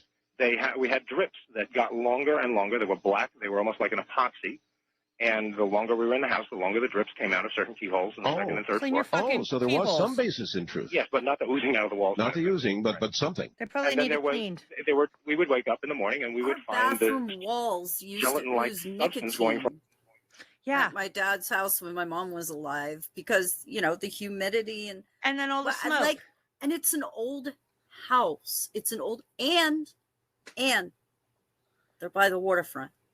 Exactly. The waterfront, there's going to be different chemical compositions coming in, and again, this is just the smartest person in the room thing. This guy doesn't understand this or that, and he had this position at the FAA where you actually do have to be the smartest person in the room. It's terrifying, right? You have to be really smart to work for the FAA. He probably failed upwards. A lot of them do fail upwards. Jim Stewartson is an adjunct professor. Well, he was for UCLA, like an extension school. So, I mean, what? How smart when? I'm not sure the exact years, but I have the site for it. Yeah. That was a little known fact I gave last night for it. Jim Fetzer and James Tracy have PhDs, and they used to teach college classes too. So, Yeah. I mean, yeah, there we but go. I mean, Jim Stewartson, does he even have a degree? In No. anything? He only went to college for a year and quit because he knew everything already.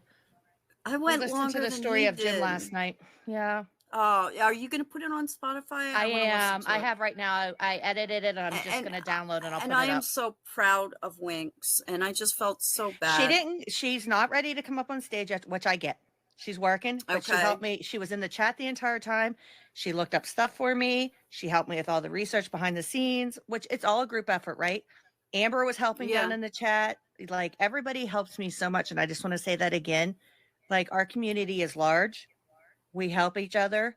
And I appreciate everybody. I love them all because I've been doing this for a year and it wouldn't be possible without everybody. So I'm just going to say that again. I love them all. I love everybody. Winks is amazing. Yeah, we love Winks, and I still have to. And she's building up. She will be on stage sometime, maybe not on camera, but all in good and time. When she's ready, she's ready. And she said that, she's okay whenever I'm ready to publish the article. I'm just going to have to self-publish the article about her and the friend that she pulled out of conspiracy theories. So yeah. And that's what I said. I said, when you're ready, you'll be ready. And I am fine with that. And that's why I said she's my contributing partner right now. And when she's ready, she'll be up on stage. And that is fine with me. And it's all people's comfort levels. So, but she will be my co-host when she's ready. From room to room, and you would think, well, the kids got into Jello, or somebody did something, but there was no Jello in the house at the time, and the kids didn't do that. And it was sticky, and it was there. It was there for the. So what did you do with this stuff? Just try and clean it up, or well, what? It was like spots. It wasn't like a big mess of some kind. It trapped from room to room. Huh. And Kathy would wipe it up. Yeah, because it was just a little bit. Just move on. Little So fucking dirt. that was occurring every day? No, that would. You couldn't depend on anything. The one thing, thank God, is the lights didn't go out. At no time did they. They would flicker, but they did not go out. My lights flicker too. Yeah. I have one going out right now. I need to change the light bulb. So I guess I see what you mean by a three-ring circus. We had to get a whole all new, of this kind of thing was going on. Well, I'm sorry. I strayed from where I was going before. One of the things was that I would be laying there in bed on my back, and everyone else would be asleep. The house would be quiet, and I'd be getting ready to go to sleep, and I would hear, or I would be already asleep, and I would wake up to a sound of musicians like tuning up downstairs. Really? And I would think that a clock radio went off, and it was. I caught something. Sorry. I was just downstairs, but I did catch something where he was. Oh God, did it slip my mind already? My brain is so fried. What he was talking about the lights flickering. He was talking. Yes, that was it. That was it. Okay, let's take a little imaginative journey. Okay. The theory behind ghost hunting is that ghosts produce an electrical charge, which is why people use the EMF meters and stuff. I used to have one. And you can set them off by spinning them around, even when there's no electricity. So, but he says the lights in the house flickered, but they never went off. If you're accepting the idea that this haunting was so bad that the ghosts were able to make the walls bleed, then the lights would go out. The lights would it? Do you know? They're drawing the energy, right? Wouldn't your lights flicker and go out? Right. But he says they never went out. No. So and flickered sometimes. I'm just like taking their logic and applying it to their circumstance, and it doesn't check out. None of it does. I'm so glad I caught that. I'm so glad I caught that. I mean, I used to go ghost hunting all the time. We even got my mom to go with us once. Oh, we're going to go to Moundsville, and we want to go to the Cambria County, Crescent State facility closed down, and they turned it into like a hydroponics farm, but they're having a little problem from the state. Of course, what doesn't happen? They bought it and like there's state stuff happening, but they actually have it all open now where you could, it used to be a sanatorium too back in the day, where you can go in and stuff. And I don't believe in that stuff, but I think it's just pretty cool to go and see because it used to be the state's only mental health prison too. And it was still open when Tosh was working for the state correctional institutions in PA. But it only closed down probably, 5 to 10 years ago. So I just think it'd pretty go. I mean, it's historical. I'm not going to go ghost hunting. Yeah, I don't believe in ghosts, but I'm not going at nighttime. Yeah. It was I still have that a little bit in me, right? It was like when my mom told me to take an Ouija board to a graveyard at midnight. I was like, look, I know that shit ain't real, but I ain't doing I ain't that. gonna do What it. the hell, are you crazy? I still have that, right? I ain't gonna do it. I ain't crazy. I ain't fully there. Was off the station or something like that, and there is no clock radio down there, but that's the first thing that comes to your mind. You wouldn't know what else it could be. Go down there, and there'd be no noise, and the dog would be asleep right by the front door. Sometimes I hear music in my Harry's head a because big I'm black just singing a mountain. He song or a wasn't, tune comes in. He wasn't a shirking little princess. He was a really cool dog, and he was in love with those kids. He was gotten as a tiny puppy. Maybe the kids were fucking with I don't the know dog whether and you've ever pulling their been tail asked when you this, weren't looking. His George, tail but when it's you a weren't logical looking. question. Maybe In they're view of little the bastards when they were failed younger. slaughter, was there ever a time when you found your mind drifting Kids can to be an awful place jerks. where you were I perhaps found something being interesting. urged to or considered? Let me take a peekaroonie here real quick. I put the Wikipedia link for crone. In folklore, crone is an old woman who may be characterized as disagreeable, malicious, or sinister in manner, often with magical or supernatural associations. So it is even more telling that dude was doing some digging. He was digging. Yeah. And we cracked the case, Shelby. Like, and you can dig this shit. That's like when I was a kid, and like you would see like a big like. Do you know that's who I pictured, the queen from Snow White, like whenever she transforms into that was the first image I got in my head. I'm not even gonna lie, whenever Crone popped up, like I immediately pictured when she like presents the apple to her. And they were it was like there's such like a there's so much that you can like take away from the way people speak. Like I'm a firm believer in like you can. That's like when like a cop says someone, "Did you kill this guy?" Even if they did, they're not going to say yes, but it's the way that they answer it. And like in the Chris Watts, some of the footage from the Chris Watts interviews, and not we're just gonna have to watch that some night, like make a true crime night. Yeah, and do Chris Watts. They show him, you know, because they suspect him all along, and they're showing him pictures of his daughters, and they're like, well, wouldn't Celeste? And they're like, tell me more about your daughters, and he's like, oh, those were Celeste's favorite shoes. Were, yeah, that's a tell. So that there are little, and that might just fly over someone's head, but unless, you know, so. But there are a lot of tells, and that's how I catch the stews. And it's not people. what you say; it's how you say it. Because I'll be like, wait a second, hang on, and that's how it's the attention to detail. And if you don't have to be trained in it, but if you're a study of human behavior, or if you've even paid attention, like you're like, huh, wait a second, how did you just say that? Or wait a second, I've listened to you enough that, or other people like you that they've said it this way, and I know. That's how a person, you know, like Chris Watts or the way they answer things or the way they present themselves. It's very easy to pick up. Yeah. Twinsies. You're doing evil yourself, George. God, I Not love a that I question I've met ever you. answered in public. Really? Yeah. It's I don't know that I'll answer you this straight out, okay? But what I will tell you is this: the tool we mentioned of humor. Yes. I told Father Ray many of the things that went on for us, and he was the one that told me about humor. That evil can't stand it; it can't be in the presence of it. It has no understanding of humor; it can't relate to it, and it drives it away. And humor drives the devil away, or evil.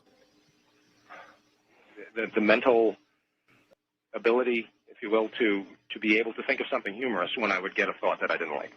So you did answer it. You did give them. And that's how you responded. That's the only thing that's ever worked other than the rosary. A kind of a defense. Humor is a defense. There's no question about it. I mean, you're right about that. It is. And so you were strong enough to muster that up as a defense. Well, it became an exercise, but it took years to get for it to be just an exercise and not something that was a real struggle. I understand that you actually began to have some feelings of sorrow or caring about DeFeo, who's going to be in jail for 6 life sentences.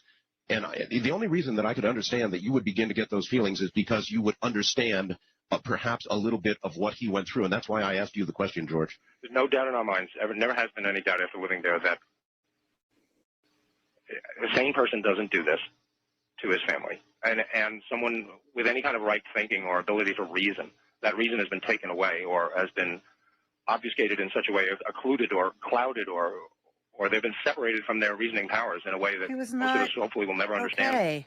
Nobody is who murders. There's no doubt in our mind that he was family. Influenced by that house, and that he was not influenced by the house. Controlled, at least for a point. He provided a service to that, if you will, that was so horrible that he couldn't live with it or realize it himself, and without extreme DeFeo has long-term changed his psychiatric care, story no help 5 of to 6 redemption times. of any kind in his life. He even threw his sister under the bus that he murdered.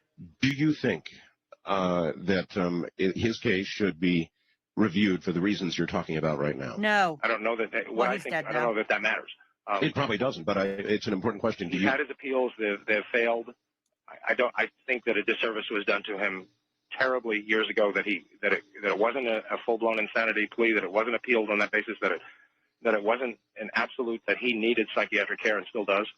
I think it's inhumane to think that, okay, they got the guy. He did it. Yes, physically he did the murders, but spiritually, emotionally, no. I don't believe that he's, in a pure sense, responsible for that as a human being. Yes, he is. I think that he needs help, and I don't think that anyone cares enough to try to get it for him anymore. We did what we could, and we tried a number of different ways, and his attorney, William Weber, wanted to do a book and make money off him and signed Ronald DeFeo up for a 5% cut of whatever book that is. Ooh, let's pause here. So, we'll probably get to this more in the second one, but I have the original letter that Weber, who was the lawyer for DeFeo, actually, during the trial, wrote a letter to Ronald DeFeo trying to get and milk money off of him to get him to sign up for a book deal. So Ronald DeFeo's lawyer, his defense counsel, was, and this is the original letter, and I'll pull this up so that I can share this and we can go over it real quick here. Okay, I know you won't be able to see it on screen, but I'll post it in my things. Hold on, let me move this out of my face. Get that out of my face. I just wanted to say really quick that sure. When he kept saying, like, oh, someone just doesn't go off and do this. This is also reminiscent of the era in which he grew up in. These things don't happen. Yeah, they don't happen. You just can't fathom it's an external. It's always. And then this is a reason. It's the old we didn't lock our doors. Our neighborhoods were safe. Like, it never happened around here. Murders didn't happen.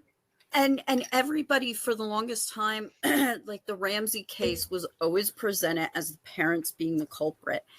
And it's so infuriating that it's what a piss poor investigation. 30 years for their names to be finally cleared, at least in the minds of like the general public and the people that actually care about the truth. So this stuff is just so, I don't even know what, God, I get bad at night. Oh God, am I sundowning? No, fibro fog. We have that fog. Don't, yeah. It's so, what, can you tell me where you were talking about in the 70s, he was saying how these things didn't happen and you never saw stuff like that. Yeah. That was just this common thing. And so many men who had this thinking, you see where it ended them up. You see where some of this like kind of, and also I think, I'm not totally sure, but I think in season 4 of Stranger Things, like the kid that would become Vecna, I kind of think that little plot with the whole family, I think that was kind of like a nod or a wink to Amityville. Oh yeah, now that you mention it, I get the comic books of that too, by the way. It's really good. I'm such a nerd. Okay, let me read this letter real quick to show what a slime ball. And he goes on. He gets in a lawsuit with the Lutzes and some other people because they also had a contract, and it turns out that the book and everything was a creation between Ronald DeFeo Jr.'s lawyer here, Weber, and the Lutzes to create the Amityville horror book and the story and to sensationalize it and make up all the details. So here we have Ronald DeFeo's lawyer writing to him, and it says, "Dear Ronnie," you'll have to excuse me. I don't know how to make this bigger, so I've got to lean in like an old lady. Get my light down here. I don't have my contacts in either. A little closer. "Dear Ronnie, Hans Holzner has come up with an offer which he believes will lead to another offer involving a large sum of money. An independent television producer is paying $10,000 to Holmes for a television article about you and your trial. Mr. Holmes has agreed to pay you $2,000 and Bernard Burton and myself $2,000 each for participation in this venture with him, only because I believe it might lead to another offer from a book publisher. I recommend that we accept this offer immediately. I am missing arrangements with the jail officials for an interview with you. I have told Professor Holler that on the date of this interview with you, he must have a certified check in the sum of $2,000 payable to you directly. Hoping to see you as soon as possible. I remain very truly yours, William E. Weber." And that's dated June 25th of 1979. So what kind of disgusting lawyer is that? And when he says a book deal, I think he was working pre Jay Anson writing the book and Weber being in cahoots with George Lutz and Kathy when they have all these bottles of wine and come up with the fantastic haunting story for Amityville Horror, which just makes this even more disgusting to me what they do. And that Ronnie DeFeo Jr., as a man who was mentally ill and had murdered 6 members of his family. And I think that makes this story even more disgusting. I really, really do. And also just the way, like, George Lutz is not just focusing on how sick DeFeo was, but he's also denying that illness at the same time. And also him saying they're exploiting him and hearing him talk right now in 2002, like, fuck you. And I agree with George when he says that Ronnie got a raw deal because but he was part of that with the lawyer and Jay Anson.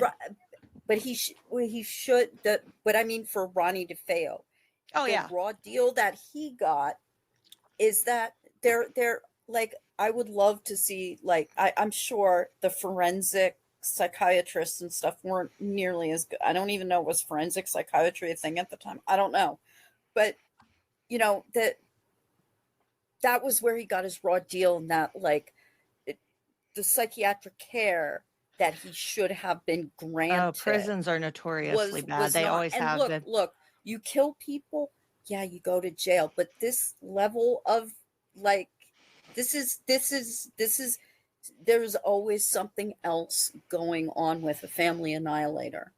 Oh yeah. And there are reports that his father was extremely abusive to the whole family. So there was a lot of family abuse too. You know. Yeah, so it doesn't excuse murder, but you have family abuse coupled with mental illness.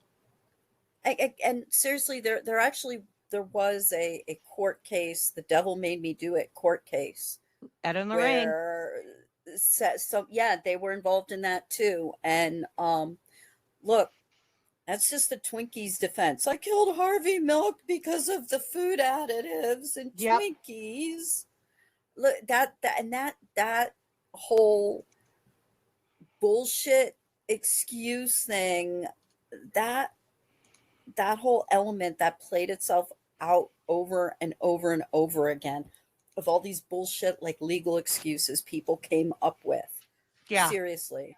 like that you're all insane. Like, not really insane, but you're all like, so I mean, seriously, Twinkies, food additives and Twinkies made you shoot Harvey Milk. Okay, buddy, I know. whatever. But I also have oh, I'm sorry. Go ahead, Steph. no, I was just gonna say that, like, just the fact that, like, Lutz was willing to go to the whole, like, Ronnie should have a new trial based on paranormal, like, no court, well, maybe nowadays, but the can of worms that you would open in a situation like that, because you would have to conclusively prove in a court of law by their evidentiary standards that demons are real. And in doing so, you would also have to evidentiarily prove that this is real and that is real and this is real and that is, like, that's not going to happen.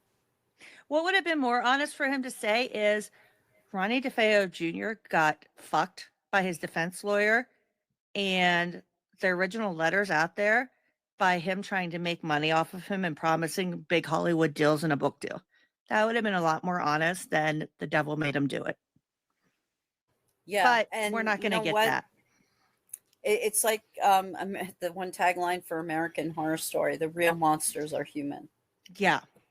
I found the original 911 call transcript, and if you remember from the book and the movie, Ronnie goes into a bar. It's a local bar, and he tells everybody, "There's been a murder at my house. There's been a murder."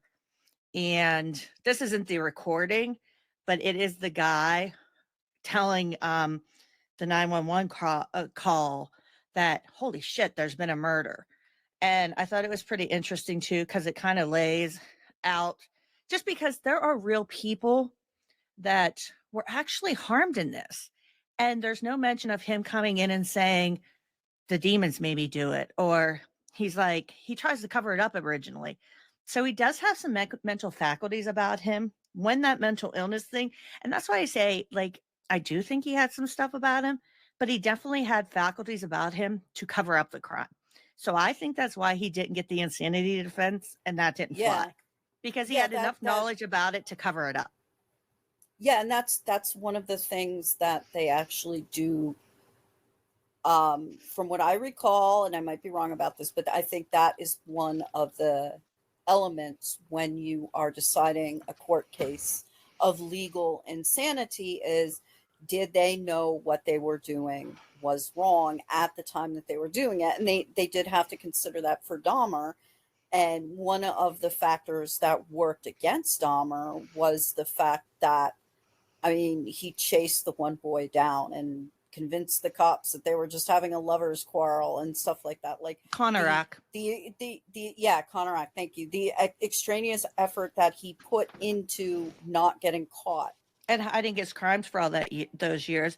You can say it's insane what he did, but he went to extreme lengths to hide his crimes. Right. Like, he knows the year. He knows, like, who the president is. He knows what 1 + 1 is. He lives in the same reality as we do. He just has a different idea of what pleasure is. It's a high bar. And that, I think that's what came into Ronnie DeFeo. And if you look at this, he says, the operator, answers, and it says, "We have a shooting here, DeFeo." And I'm just going to read his part. And he says his name and he spells it out. He's like, "I don't even know if it's here. I don't have a phone number here." And the operator says, "Okay, where are you calling from?" I'm in Amityville. Can you call up the Amityville police? And it's right off of Ocean Avenue in Amityville. And they go on a little bit back and forth. He tells where he is. And the operator says, "Anybody hurt?" "Yeah, it's everybody's dead." "What do you mean everybody's dead?" "I don't know. What happened? Kid came running up here in the bar. He says everybody in the family was killed and we came down here." "Hold on a second, sir." Officer now, and then an officer now takes over the call. "Hello," the officer says. And the man says, "Hello." Officer asks, "What's your name?" And he says, Joe Yeswit. And the officer says he's George Edwards. And then he spells his name again. And he says, "Where are you at?" So this guy's actually calling.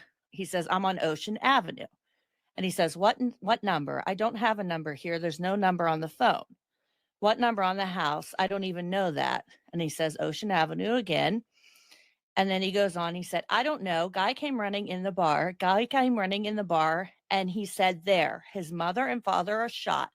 We ran down to the house and everybody in the house is shot. I don't know how long, So, and the officer asked to get the address and this poor guy still can't give it. And he says, okay, what's your phone number? And he said, calling from a public phone. And he said, how many bodies are there? I think, I don't know. I think they said 4. There's 4? Yeah. And the officer said, I'll call the Amityville PD and they'll come down. So this is just like complete madness. Like it's just out there. And so Ronnie DeFeo just comes running in and drags these people from the bar and they come running up to the house. And they're just like, holy fuck, this guy we know came into the bar, and they call immediately. And so he does know. He's already trying to say, and I think he goes with the intruder defense.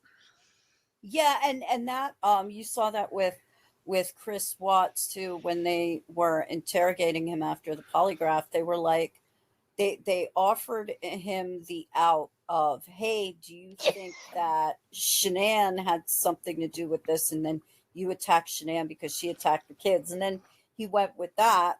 But also cops should not do that because that's kind of how you get false confessions too. Yes. But the thing with like the way that they were, kind of, oh shit, I start to lose my track again. Remind me again. I'm sorry. Jesus Whenever Christ. Cops give them a story, then they go with it. Right.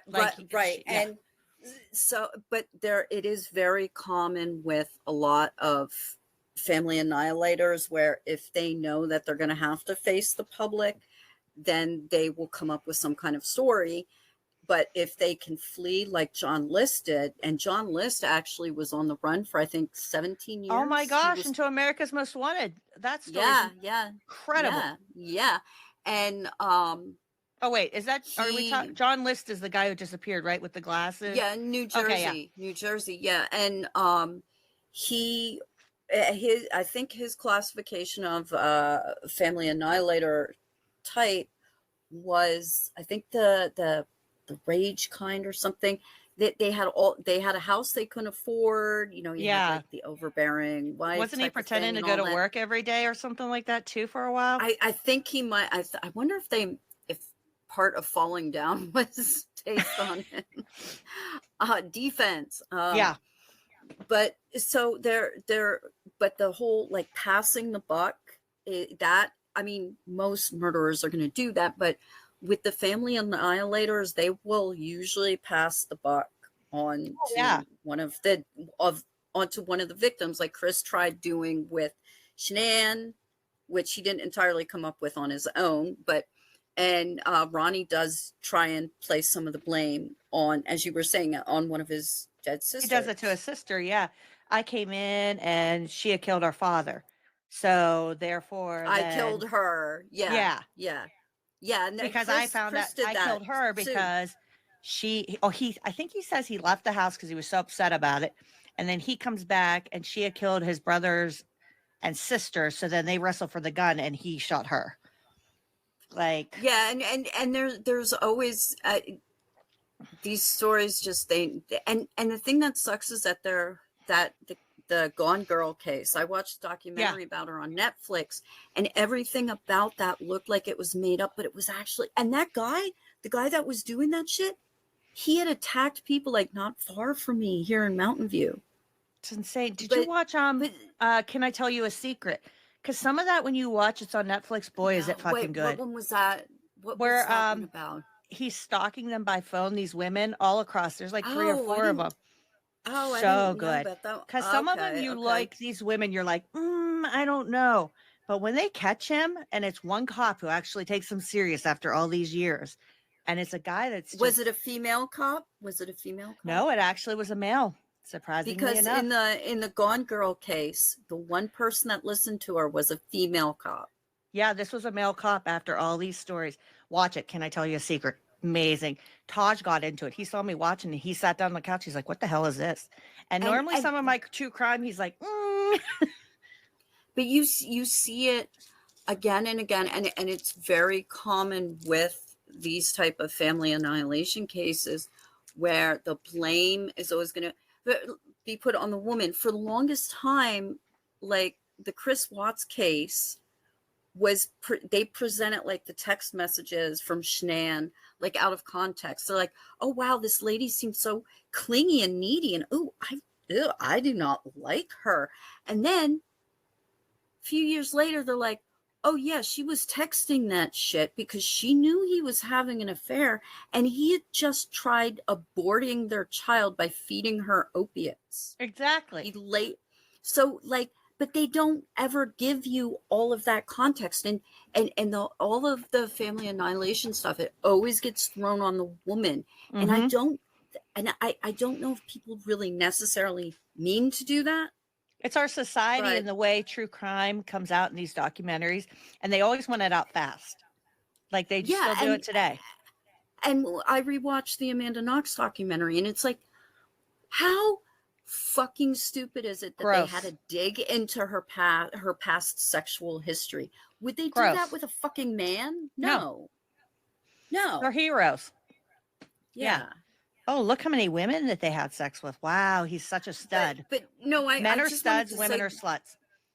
Yeah, but I just wanted to like add in a little more context about how, there are mechanisms about familicide that people did not know back when this stuff happened. So it is a very unique type of crime, and Texas accounts for the largest percentage, with 12% of familicides happening in Texas.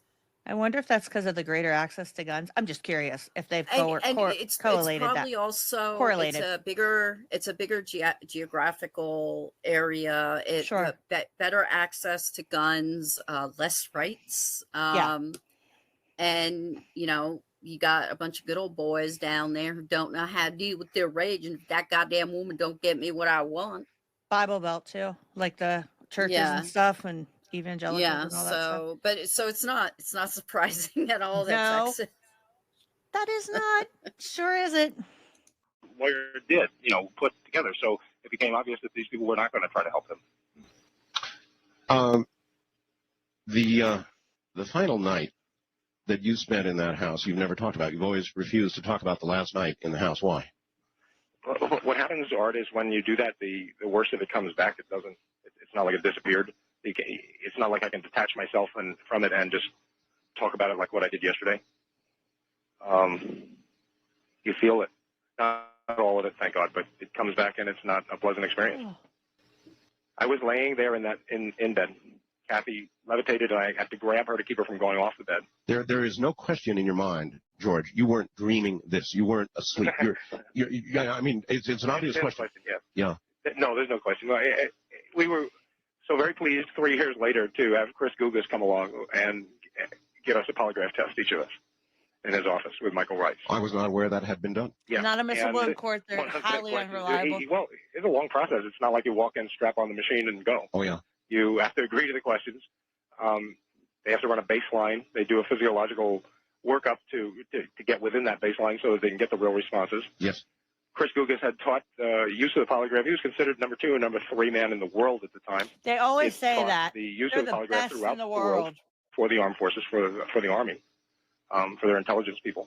He had been instructed personally by the head guy at the FBI. So that was one of the questions he asked? One of the questions was, did you levitate? One of the questions was, did Kathy turn into an old woman?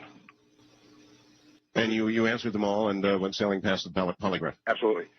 Later, those findings were published in the National Star, of all things. It was. You may. Okay. When you are asking someone a question, whether polygraph is involved or not, if I were to say to you, Shelby, hey, have you ever experienced anything weird? That would be a good start to a conversation. And you could even because say I would say yes. But you could even say that my wording of it isn't completely detached. No.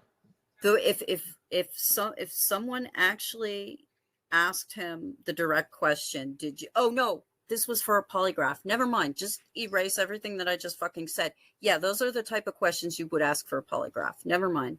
Never.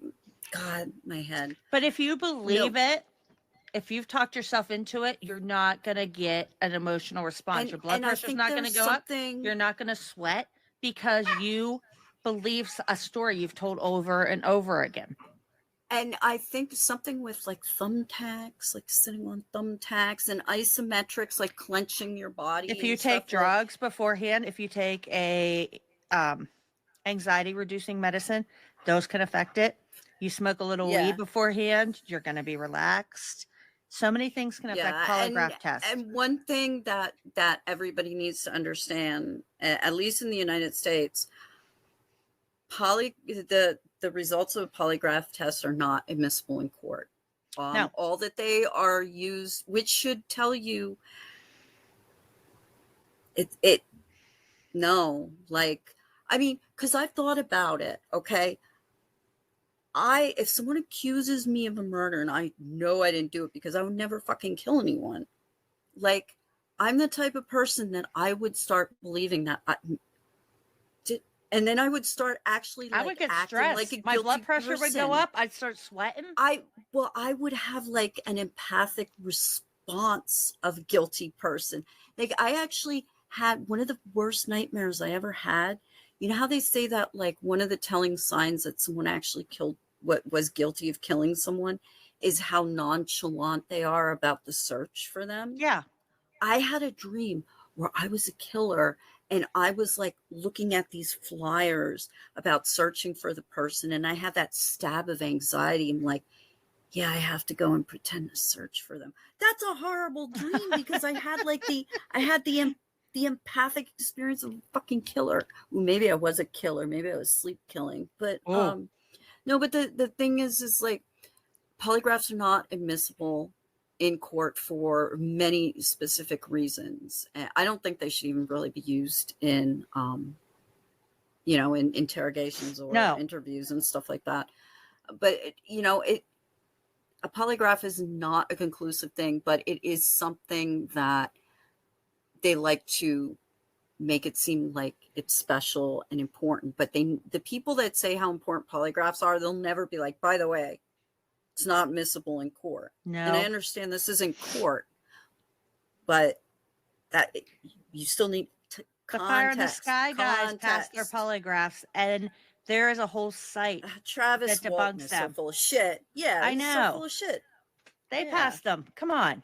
I mean, get out of here.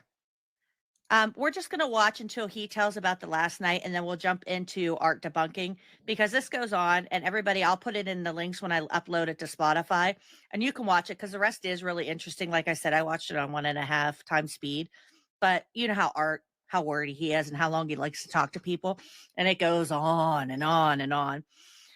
But that way we can get to that part because it's pretty interesting, the people that debunk it. It was one of those things where the movie company was getting ready to release the movie, and they wanted to do this. And these are expensive tests. Oh, I'm well aware. They were willing to pay for it, and we said, get us the best there is, and we'll do it. Otherwise, we're not interested in doing it with someone that just got out of school. All right. You get 5 questions. They have to be yes or no. And that, you get one shot at doing this thing right. It's not like you have... Well, George, people who are lying usually don't agree to a polygraph. That's for damn sure. George, hold on. We're at the bottom of the hour. George Lutz, who with his family lived the Amityville horror, is my guest. And tonight you're hearing the real story of what happened in that home. That's good. From the Everything high desert. you wrote there, Steph. Tonight you're hearing what really happened at Amityville. My guest is George Lutz.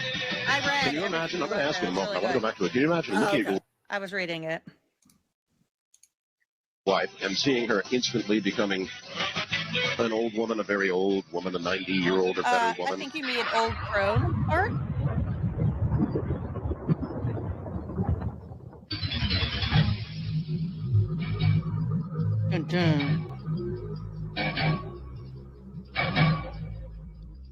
Once again, here's George Lutz. George, when you saw Kathy become a 90-year-old woman or better suddenly, I can't even imagine what would have gone through your mind. I mean, it would have been like out of this house.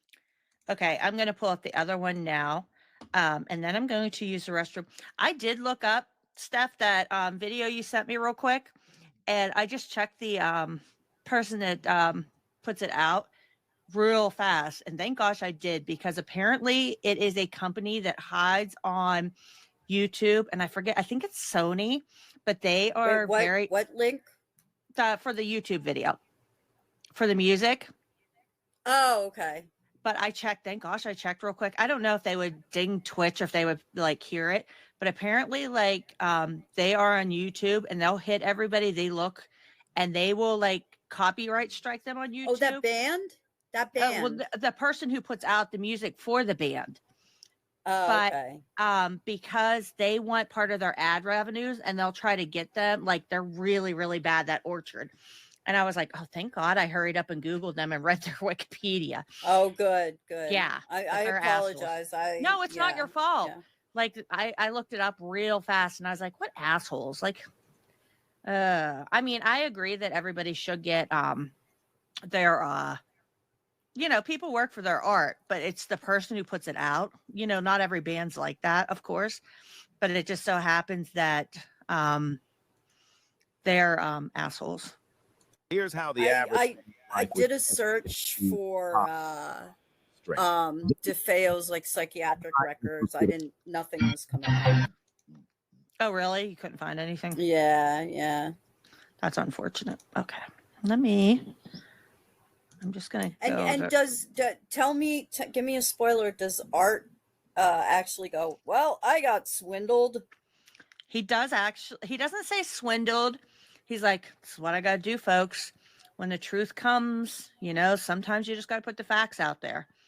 And I'm like, Art, I know you know a lot of facts about a lot of stories you put out over the years. You're full of shit, Art. But it's still heartwarming to hear it. It is, but the people that he has on, like the one guy wrote We Don't Die. He wrote the book We Don't Die. Oh yeah, I think I used to have that book. And the other guy does UFO Hunters. He works on Ancient Aliens. He is doing a book. It's probably finished by now, on the Spirit Phone by Edison. So these guys that are debunking are kind of in that same realm, but they don't like that this guy pulled one over on the people in their world. Well, we saw that last week where, hey, you got your chocolate on my peanut butter, know? And that is how, I mean, you don't see this. Nope. In real like scientific circles. You don't see people like arguing over like if Lucy was part alien, because real archaeologists are saying how incredible it was that we have this part of this old hominid skeleton. No. So it real science they don't debate. Because that's the way the scientific method works. Yeah. And it's interesting too, because they'll get into some phone calls here, and there's only, I believe, one phone call on Amityville Horror, and the rest is about Father Malachi, because the audience either supports that he was part of the CIA, or they get pissed off at the host because Father Malachi is held up as this super religious figure. And how dare you even say he was part of the CIA and aliens? Like, how dare you insinuate that? Like, they are just taken aghast. It's so funny how they pick and choose. This is interesting. It's really fucking interesting.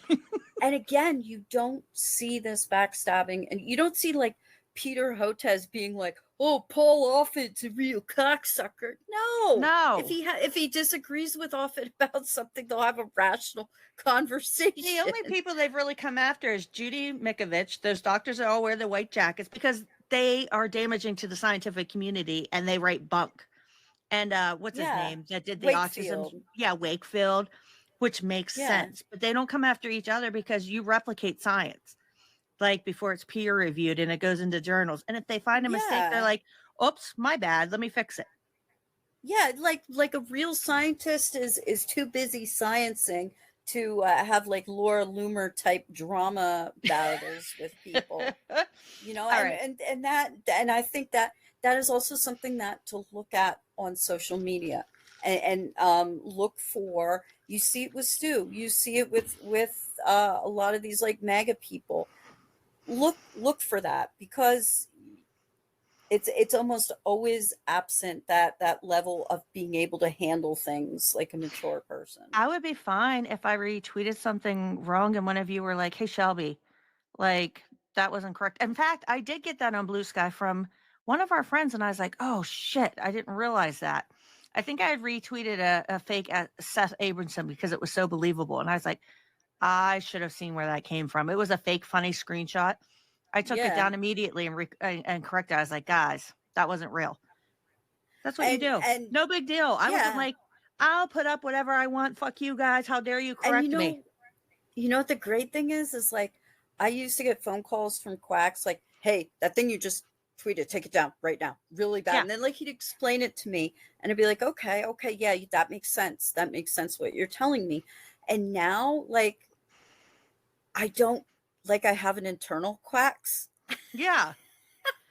And it's okay. So, I appreciate friends telling me stuff. And when I put that up, I was like, Shelby, you should have known better. What were you doing? Like not checking the link or seeing where that came from? Like, I was like, everyone gets duped from time to time, and there's no shame in that, but at least, but also if people, if you delete a tweet or something that a lot of people have already viewed, or even if anyone didn't view it, but it was up for like more than a few minutes. Oh, it was up for like a couple. Like not long. I usually explain like what I deleted, I was like, oops, my bad. That was wrong. This is why I deleted it. I didn't make an explanation as to why I deleted my tweet, my thing on Blue Sky about like everybody involved in shipping people to Guantanamo Bay are terrible people. I delete that because we probably all have to engage in a little self-censorship, because not to sound like a conspiracy theorist, but they are watching. Yeah, they are. I mean, we literally cannot trust the government now. Like, nope. The conspiracy theorists created the world they always feared, and that's why I've been having such a hard time dealing with this. That's why we have to unplug from time to time. I don't need new tires, but stay tuned for the next episode. We're going to have to be smart. We're going to have to be strategic. We're going to have to be aggressive. I'm an alpha guy. I'll flip a table every time you aren't getting by. Let's go. Just push. It's all psychological warfare. I'm not part of QAnon. We know what they are doing. For Trump. If shit goes wrong, like I will literally have to leave the country to stop that. I'll land my initial plane. Okay, hi-fi. This isn't the hi-fi show. Good night. Good night. Nighty night.